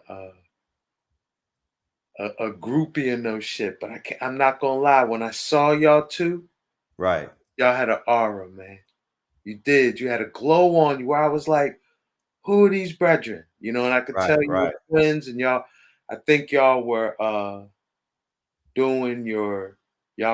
pushing your gold, the monatomic gold. And like some, it was called something else back then. Yeah. Soul Gold. Yeah, it was something. Soul Gold water. Yes. And Blue had the Seven Heaven Sea Moss. Seven Heaven Sea Moss. Yes. That was the And beginning. that's what I hollered at y'all. I got me like 3 or 4 sea moss. Right. And then someone introduced us. Maybe it was even California or Ankh. Right. You know, this was like one of my first introductions to that New York scene. Because even too, that was early debate time, because the other boy was up there. What's his name? Is that Sarah Sutton? Nah. Brethren that would organize the debates. Sarnetta. Right. Sarnetta. All of them was up. Right. See, we need an author of your caliber to tell that story of that time, because that is the greatest story never Yet to told. been told. Yet Yeah, to been yeah, told. yeah. That has that story is one of the most important stories, you know. And what I'm talking about is the story of just Harlem, or I won't even say Harlem, consciousness. Yes. Because it took the person who shook the whole thing up he wasn't even from New York. He's from Detroit. And who was that? That was Seti. Sarah Suit Seti. Yes. That's the one that shook the chessboard. You know, he won that shook the chessboard. He wasn't even from New York. So even when you study ancient empires and dynasties and whatnot, and you talk about attacks from the east and the south and things of that nature from other quote unquote lands, it plays out in all timelines. It doesn't stop. It never stopped. It was happening with the Moors. It happened in Kemet. It happened everywhere that we. All of these timelines are convergence, you know, and we're just different variants of timelines. But I definitely know when I met you that we already met on many different timelines before already. Because if I remember correctly, we bartered the 7 Seas sea moss for our rocks of ages. Right. I remember correctly. So that and it was up from there. It was up from there. Yeah. Ooh, it was up from there. Because once we cracked that open, it was up. And Blue was on his crystal. He was on his crystal. We called him crystal meth. He used to wear. He was coming through with the equivalent of what Slick Rick does with trunk jewelry. Right. He was doing that with the crystal. Crystalled out.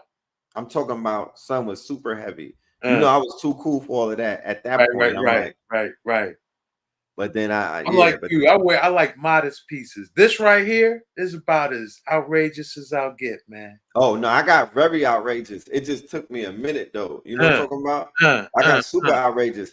Especially look, Majade.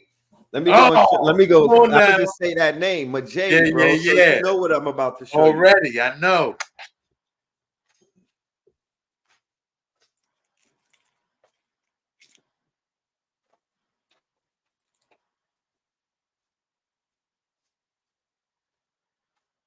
Like,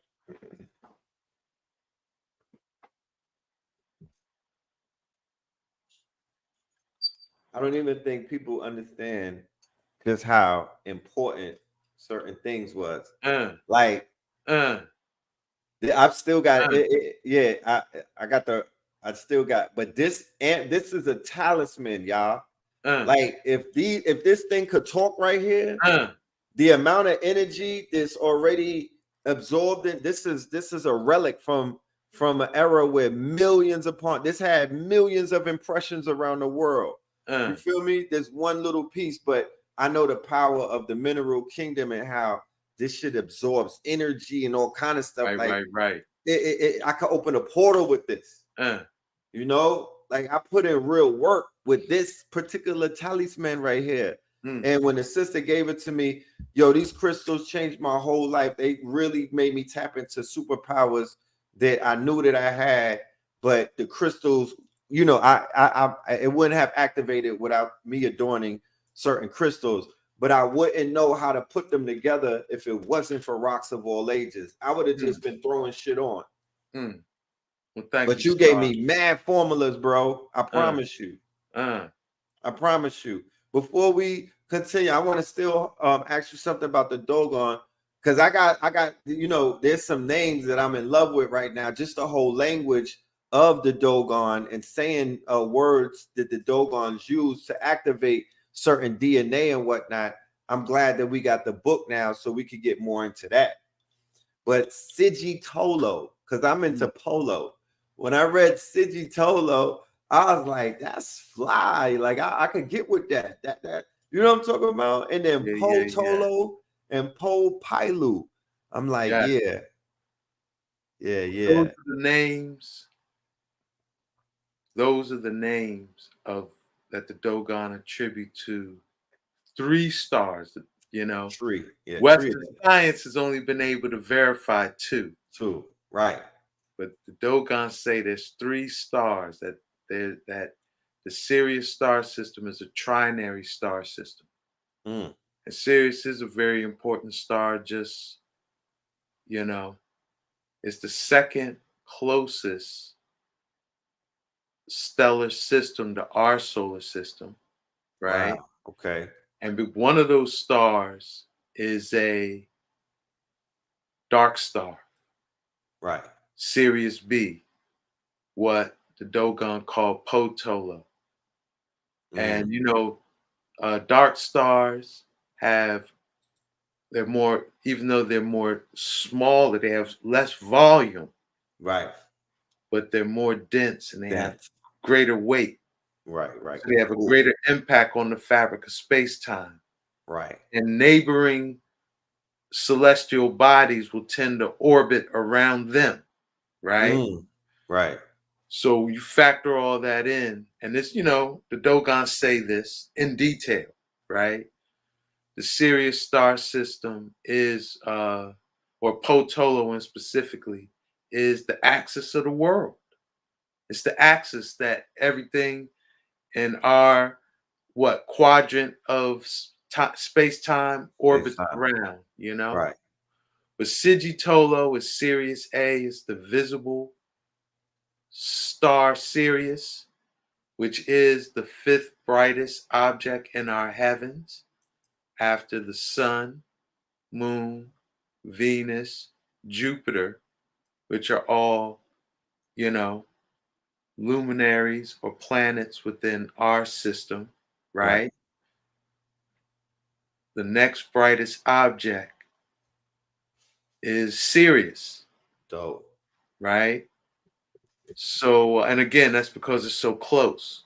It's not the closest star. There's a star called Proxima A. But we can't see Proxima A in the northern hemisphere. You got to be below the equator. Okay, to see Proxima A. And even though it's closer, it's not as, it doesn't burn as intense, so it's not as bright as Sirius, right? So Sigitolo means star, like that's like the visible proof of the sacrifice. Visible proof of the sacrifice. Wow. Yeah. I like that. And I'm not going to get all super deep into what that means, other than to say if Sigitolo wasn't there, right, the Sirius B and Sirius C would be invisible, right? Right. So, and the way those 3 stars came together, right, it was a disruption of, I guess, what we would call the proto-Sirius system. The proto-Sirius system. Right. The Sirius system before Sirius A was joined to it, right? And because that proto-Sirius system was kind of like dismantled, that's what the Dogon call that sacrifice, you know? Right. And to be honest, because Potolo is much older, it's an older star. Dark stars are much older. Right. They go through their whole cycle of hydrogen fusion, like how our sun is burning now and how Sirius A or Sigitolo is burning now, right? I know I said I wasn't going to get all in it, but I'm just you good? Real quick. The proto-Sirius system were 2 stars of the same age. Right. Sirius B and another star that the Dogon called Po-Pilu. Po-Pilu. Po-Pilu, like, and this proto-Sirius system was, like what the Dogon would say, sacrificed to keep our sun from going off course. Our son was on a improper course, Right. right? A rebellious course. Right. It was on its way out of the community of the galaxy. Right. And so Po Pilu was attached to our star system Okay. to keep our sun within the Sirius, like I said, Orbit. within the Sirius orbit. Right. Okay. And what do we know that as today? What everybody been talking about? Mm-hmm. You know, what is it? Planet. Is that Planet X? Planet X, Nibiru. Nibiru. So the Dogons say if Nibiru. we decode this thing proper, Right. right? A lot of the mysteries we have today, right, Mm-hmm. will be answered. It ain't no mystery. Why did the Nazis Right. do a whole bunch of study and research about the North Pole and Norse mythology and created that Thule Society, which is all about studying those cosmologies of the North Pole, but then ultimately, allegedly, right, set up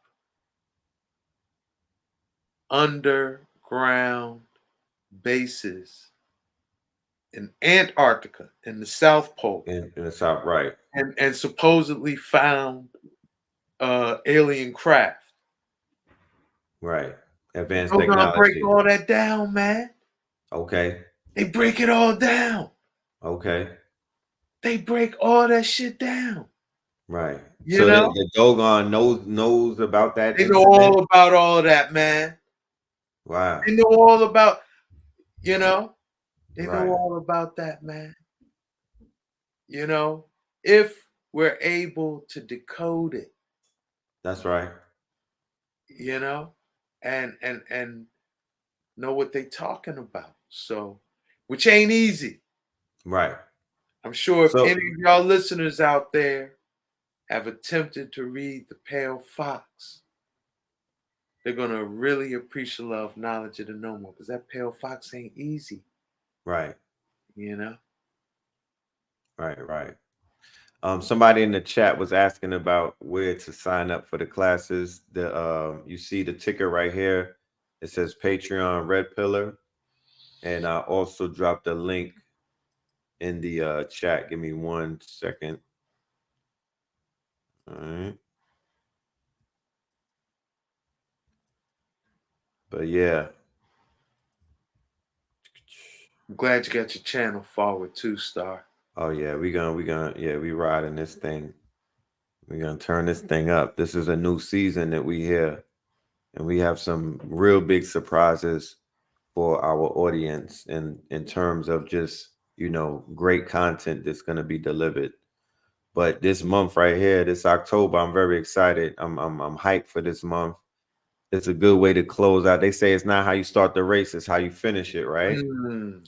We started the first quarter together with the predictions. If we were like financial gurus, me and you, if we were like stock market dudes or like, financial, we would be lit right now. Like, how's everybody's portfolio looking?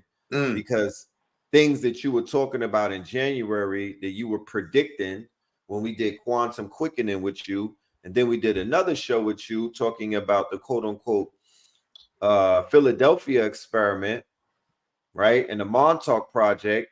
And now, fast forward, we have activity coming out of CERN. We also have activity coming from where was the other place that they said maybe a portal opened? A portal was open. There's a lot of things going on that just make me, that you could probably use your bingo card to pick which one is a situation that could show us that that prediction has come true this year in 2023. Ashe. You know, whether it's And contact. I'm sorry, go ahead. nah, that whole quantum quickening and this AI thing is you know, and the timeline manipulation. Right. 23, like, and even how they got this AI thing now where what is going to be our reality when they start flooding the world with AI generated RAS Bens and red pillars and Kanye West's and That's coming this year. That's gonna be 24. Oh man. They call it. I don't think right now at 3/4 into the year, like we've seen these changes, we've seen these things introduced. Like I just saw a clip about these AI robots at a football game, you know? Right. It was a movie with Denzel's son in it, and it just came out called The Creator. It's a must-see movie. That's where the scene is from, and it explores it. It explores that concept in a very updated, modernized way. So that thing didn't really happen. That was a movie scene. Yeah, called The Creator, and Denzel's son is the star of that. You know, Hollywood That's what we is just talking about. You see some shit, you don't know if it's real or not. But this is the last look. This is the last year of quote unquote man, right? And that's not, and it's all in the language because it doesn't mean anybody is going anywhere. But this is going to go on record as the last year that man is officially on this planet as by himself, not a cyborg and shit. Right. So we're going into the last days of man, which Friedrich Nietzsche wrote about. They predicted this. This is going into the age of the Ubermensch or the Ubermensch, which is Superman. We're going into the era of Superman, and that is their manifest destiny. And if anybody has any doubt on that, like I said, tap in with the AI classes and just go do some of the research that we already laid down and behold the pale-faced horseman when we broke down Elon Musk, Peter Thiel, Zuckerberg, and Horowitz. Those are the tech. We talking about trillionaire people who have trillions of dollars in assets. They have venture capitalists that are all made boom time money, like equivalent to the goddamn gold rush. That's what they've been making it say. So these are all self-avowed atheists and transhumanists that follow the works of Ray Kurzweil and other humanists who are the main purpose is to usher this thing into certain epochs, right? Same epoch that we talk about in the dynasties. They're going through they want a new epoch. Right. They're going through their epochs. So they're in alignment with Aquarian age too. They like shit. We lining our AI, robotic, artificial. This is the antichrist that they're creating through AI or whatnot, or through this artificial thing. They are creating Skynet. If it hasn't been created, they are creating the Ultron. They basically showed you what it's going to be. They showed you in the Matrix, Machine City. So we're in the beginning throes of that era. However, we are still in an opportune time where we could command and we could yield and we could wield as much power as we are perceived that may be wielded against us, because it's not being wielded against us at the moment. The rollout of the tools, it's almost like they're opening up Ace Hardware store and they're telling everybody you don't gotta riot and loot it. You could come in here for free and just pick up a tool and use it. That's where it's at right now. So the tool shed is wide open, and there's 100,000 tools that could really break shit. We could disrupt things overnight. We could literally shift the paradigm with the tools, and they're free. But because we don't understand what that means, and they basically spooked us, people are scared to go in the tool shed. There's a bunch of Indians, Africans, Asians, and Europeans running havoc in it, going and they doing all kind of shit. It's like, you know, like a free for all, and our people are standing outside, either being security or we scared to go in there. Mm. That's why the Patreon class is important, so Mm. we could break these spells, because I'm riding out Q4 like Shorty who took her weave off or her wig off and took off. Like, you know what I'm talking about? Shikari. Yeah, I'm running through Q4 like Shikari. I'm closing this bitch out. I'm gonna close 23 out on a record book, because it's still important to get your name stamped and time stamped that you was active in this space before 2024 comes. Mm. You got to stamp yourself that you're what you was doing in 23 when it was the AI boom. I was telling my people how to rock that shit. That's what I was doing. Here's my 3 books. Here's my 4 courses. Here's my proof of work. Right. So I'm telling people proof of work is worth more than a resume right now. They're not understanding me. I'm telling people go get certified and whatnot. You could go online and take these courses and get lit. Some people are listening, but more people need to hear what's going on, because you're being distracted by some debilitating, low frequency, bottom feeder, toxic, you know, it's a far removal from the frequencies that brother master teacher Ras Ben remembers in the early days, and what I'm used to in the blog talk days in the early, you know, this is a whole nother frequency right here with this new world that we're in. Yes. But we working through it.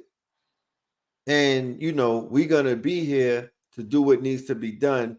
And because this work is ready for the community, it is my duty to spread the word like I spread the word 2009 when I had the Rocks of Ages. So the word got to get out. Our people need to be activated with this Dogon energy, with these Dogon prophecies, with this information. Where do we put Credo Mutua in the conversation? Well, I go in on this on the video, the recording of Nicholas. Yes. Credo is not a Mandi speaker. Zulu are Bantu, right? And I think we could say Bantu speakers, they all share a common cosmological reference point.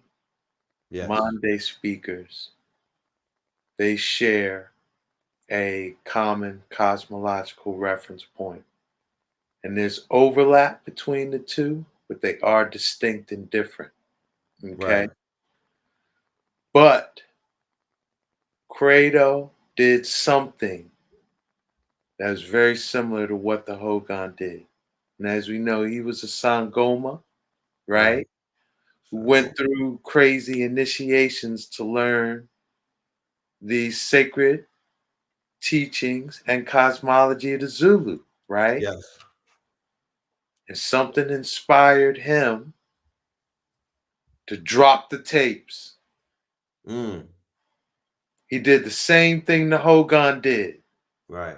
Teachings that he had to go through decades of rites of passage and initiation to earn the opportunity to be a custodian of it, right?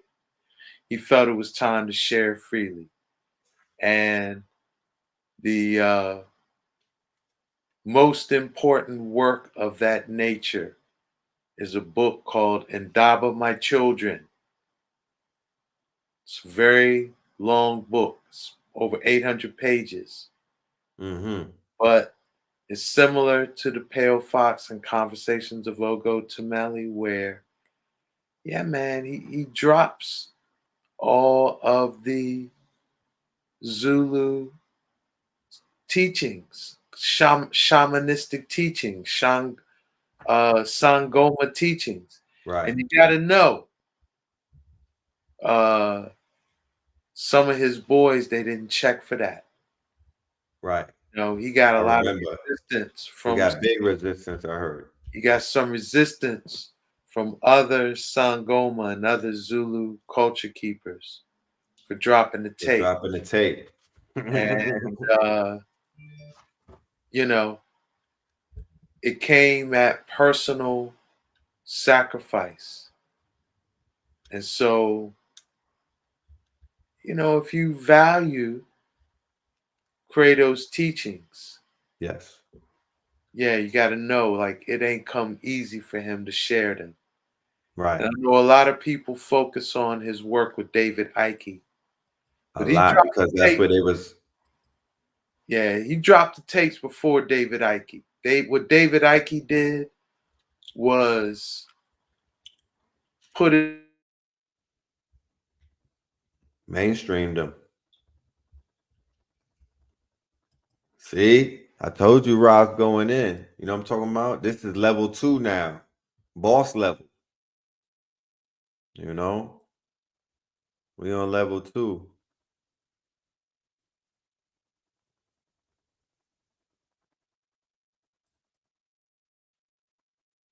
I remember when the Credo Mutua tapes dropped though. That shit shook the world.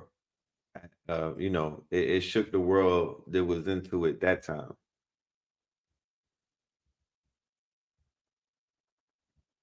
You know? No internet. That was pre-internet days. That was VHS.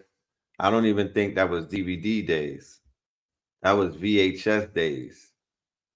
You know? So that tape was going around and people was getting their minds blown because we never heard no information from an African that was tying in the mysticism and the ancient mysteries in such a way. Like Credo had dudes lit. Yeah, that's the VHS. That's the fuzzy content days, right? That's NBA 2K, right? That wasn't even HD. Mm. But I was saying the Credo with the Credo Mutual tapes, what Ike did is he put them, it's like he commercialized them. He signed, that was almost like, when Jay-Z and them signed to Def Jam. That was that Right. type of stamp. Like Right. David Ike made it look like Credo got signed to the label. Right. Because and when people hear that, they'll be like, what Red Pill talking about? Once again, when the documentary is put together, you'll see I'm adding context to, I'm trying to bring you into an environment, because environment sets the stage for everything. And that's why I love your teachings, especially the book on about the mounds and whatnot, RAS BEN, because you create environment with your literature. You build the environment out. It's like you're a programmer with the Unreal Engine. You'll build out the world first. So you take us back into time, which is important because even 10 years ago, the world was not what it is today. So you have to add context to the time period that you speak of and what things were like, because I lived long enough to know that has a lot to do with why things were going the way that they were going, why they were accepted and why they weren't. People always add their modern day context of what their perceptive reality is and attribute that to every single thing on every continent at every single time period of every single procession of the equinox. And I'm like, no, that's not how that works. Yes. It's not how that works. Star. So yes, Star, I appreciate you, man. I know we had a very powerful conversation. We just getting started with it. I'm very excited. I'm enthusiastic. As you can see, I'm loaded up. You know what I mean? I'm loading this up because I know how to use my AI the right way. I could take a picture now. Yeah, because ChatGPT got eyes. So I could take a picture with my phone of this page and upload it right into ChatGPT 4. And I could create a whole, if I wanted to, I could create a book. I could create a novel. I could create a lesson. I could create anything that I want with just notes right now. That's where we at in the procession of the equinox. And that's just where we're at. Because in the first, but remember, look, in the class that I just did about introduction to artificial intelligence, I had to show people that artificial intelligence has always been here. People are not realizing There's always been stories in mythology about artificial intelligence. Right.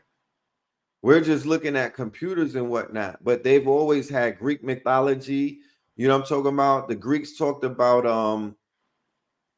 what was one of Talos, right? Which was like a bronze giant that you seen Right. in Clash of the Titans movie.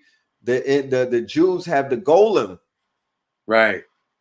And even that's the name of one of them Of the one AI of the machines, right? Of course, Gollum and yeah, shit. Yeah. yeah. In Egypt and Kemet, you got Ptah, and he has Right. the Ankh. So Right. the Ankh brings things. Yeah, you got Pandora with the Romans. Right. You know what I mean? Like Pandora's box. You're right. Pandora's box. So the Native Americans got the corn husk dolls. You got the Kachinas. You know what I'm talking about? And all of the creation myths, they breathe life into clay. So an inanimate object gets life put into it, it becomes animated and whatnot. So we're in our modern day version of them animating inanimate objects. This time it's metal, it's machines, and it's light, Right. it's electric. Right. You know what I mean? Right. So it's nothing to trip about. We're just going through the processions, y'all. This is the way that we timestamp where we are in the procession. Because if I say beeper and cell phone, you know what station and time that I'm speaking of. You said it. You called it. What was the time you said space time? So as humans in this existence, we could basically space time is being done through technology. Yo, when Nintendo first dropped, I was one of the first people. I had Gyromite and Duck Hunt. Somebody could hear that and put me into space time right there. Nigga was born in the 80s. Right. He's talking about the 80s because that's when that happened. Yo, when 50 years of hip hop came through and I was at that concert in the Bronx at Yankee Stadium, I got an autograph by Nas. Oh, he's talking about 2023. Yo, when the Google, when Apple dropped when they dropped the VR glasses and we was able to time travel, they know what you're talking about because of the technology. True. We had black and white TVs. I know what they're talking about. There was a time when there was no TVs. I know what you're talking about. So technology is nothing to run away from. Remember, Heka, it's an Egyptian concept. This starts right here. Nothing creates itself. It's just all mental problem solving. We're engineers. We build things. We problem solve. We're architects. We use sacred geometry, like the Nomos say. We take information and we build on it. So the proof of technology is just the proof of, I'm into, of course, organic technology. Of course, we say that before anything, because this is not, if I pour water on this, if a computer or if any of this interacts with the four elements, they cease to work or they cease to exist. That's their kryptonite.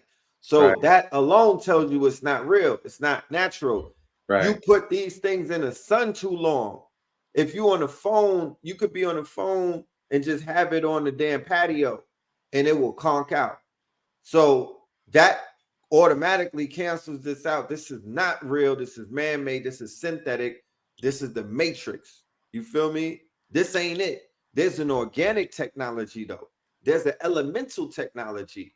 There's a technology in these minerals, in these crystals and whatnot. There's technology in amethyst, diamonds, carbon, all of these things. The quartz, that's why they're inside of all of the technology, because they're conduits. So I'm gonna land my plane right there, my brother. All right, Star. Yo, keep shining. I'm looking forward for this class, and steady on your good work, Star. Man, no choice. Likewise to you too. It's great to see you outside. You know what I'm talking about? And we're gonna make it worth your while. I know the students are gonna show up in mass to learn and to build with us, because like I say, we got assignments with these classes. This ain't just no regular. We are going to put people to test so we could learn through our experience. Once you do something, it's now ingrained, and not just in your brain, in your mind, it's ingrained in everything. So yeah, let's build. All right, King. Much love. Respect. Yes. One. All right. Yeah, man. So shout out to RAS BEN. Make sure y'all sign up for the class. The link is right here. Patreon, Red Pillar. The level is Citrine. Okay, the level is Citrine. That will get you into 4 classes, right? If you just want 1 class, all you got to do is hit me on the inbox and let me know. But I suggest you sign up for the whole month. Come and rock out. 1 sign up for Citrine, you get me for 4 weeks, and you get Brother RAS BEN. Matter of fact, let's go over to the Patreon real quick before we get out of here and show you what it looked like and whatnot and what you are in for. So this is the memberships that we have on the Patreon, right? These are the membership. It goes up to the Citrine membership. Okay, that will get you access to everything that you need right there for the 4 classes. You dig? And let's go to the collections. All right, these are this will get you access to these classes as well. And these are all of the classes that we did with Brother Chicago Crypto Block Bully and with my good brother Raku. All right. So yeah, we got you right there. You know what I'm saying? You'll be tapped into the whole collection right there. We also have a shop where you have access to all of most of my classics right here. These are lectures that I've done. These are the books, the versions of the lectures in PDF form. These are your study guides and whatnot for these classical lectures, and these are available. And then every day we have this, all right?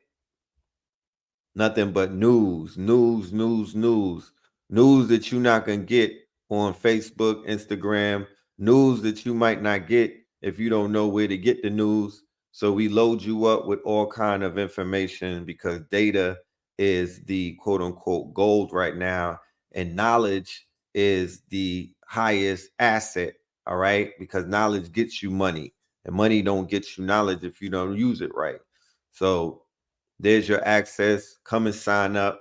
Come and rock out with us. We over here having fun, building up, making KTL University, you know, a very good experience, a fun thing. And with that being said, word from our sponsors, and then we out of here. We'll see you on Third Eye Thursdays. Shout out to Blue Pillar. Shout out to KT, the Arch Degree Mama. Healthy so you can get wealthy with True Health Love. We got everything that you need in terms of getting your body right for the fall, for the summer, just everyday wellness. We got herbal products. We got Sabian-inspired meal preps. We got juice preps. And we also have our soul food takeout spot in Southern California. That's right, alkaline soul food in Southern California. Come on down. It's nutritious and delicious. Get healthy so you can get wealthy. TrueHealthLove.com. Peace.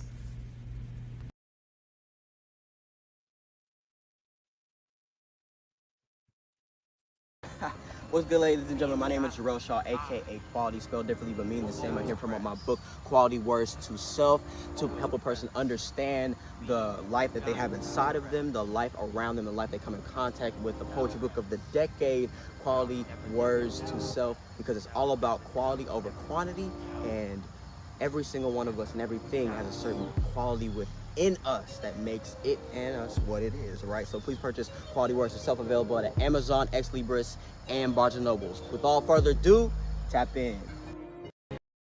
I'll come down, girl, from the clouds. I exist in the clouds. Now they see me out the country. It's Red Bill. He's real. He came down from the clouds. Right. Up in the Dumbo, smoking the gumbo. Few blocks before green, yeah, up in the jungle, coking the bundles. It's history in the making. I'm popping like fish to the grease and the bacon. My bitch is Jamaican. United we stand, dividing these bands. They hide in their hands. I'm riding in vans, slide through your land. Hopping the sprinters, tour of the underworld, popping the mentor. Land of the turtles, I'm popping that splinter. Watching the snowfall, dropping the winter. Dodging the pitfalls, watching this bitch fall. And I still managed like Rich Paul. The paper was calling, I had to go switch calls. I spoke to my twin, I told my young boys I'd never be broken again. Invoking the gins, spitting the spirits, I'm soaking the gin. Your man's in the woods, we smoking on him. Fuck do you mean? We up and squeeze, tuck it and leave, we leaving a stain. Fuck a Febreze, running the banks, causing a crashing. Feather the feds, Moorish the fashion. Horse was smashing, kicking the door. Wave on 4-4, it was blasting. Mother the gassing, loving the passion. Eat on your food, the brother was fasting.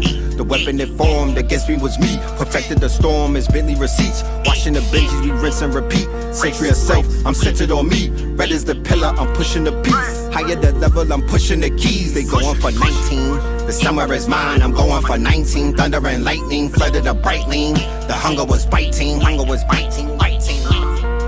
Do not allow anything to take you off of your square. It's the same thing like what we see right here. Yeah, it's cloudy, yeah, it's misty, but it ain't gonna stay like that forever.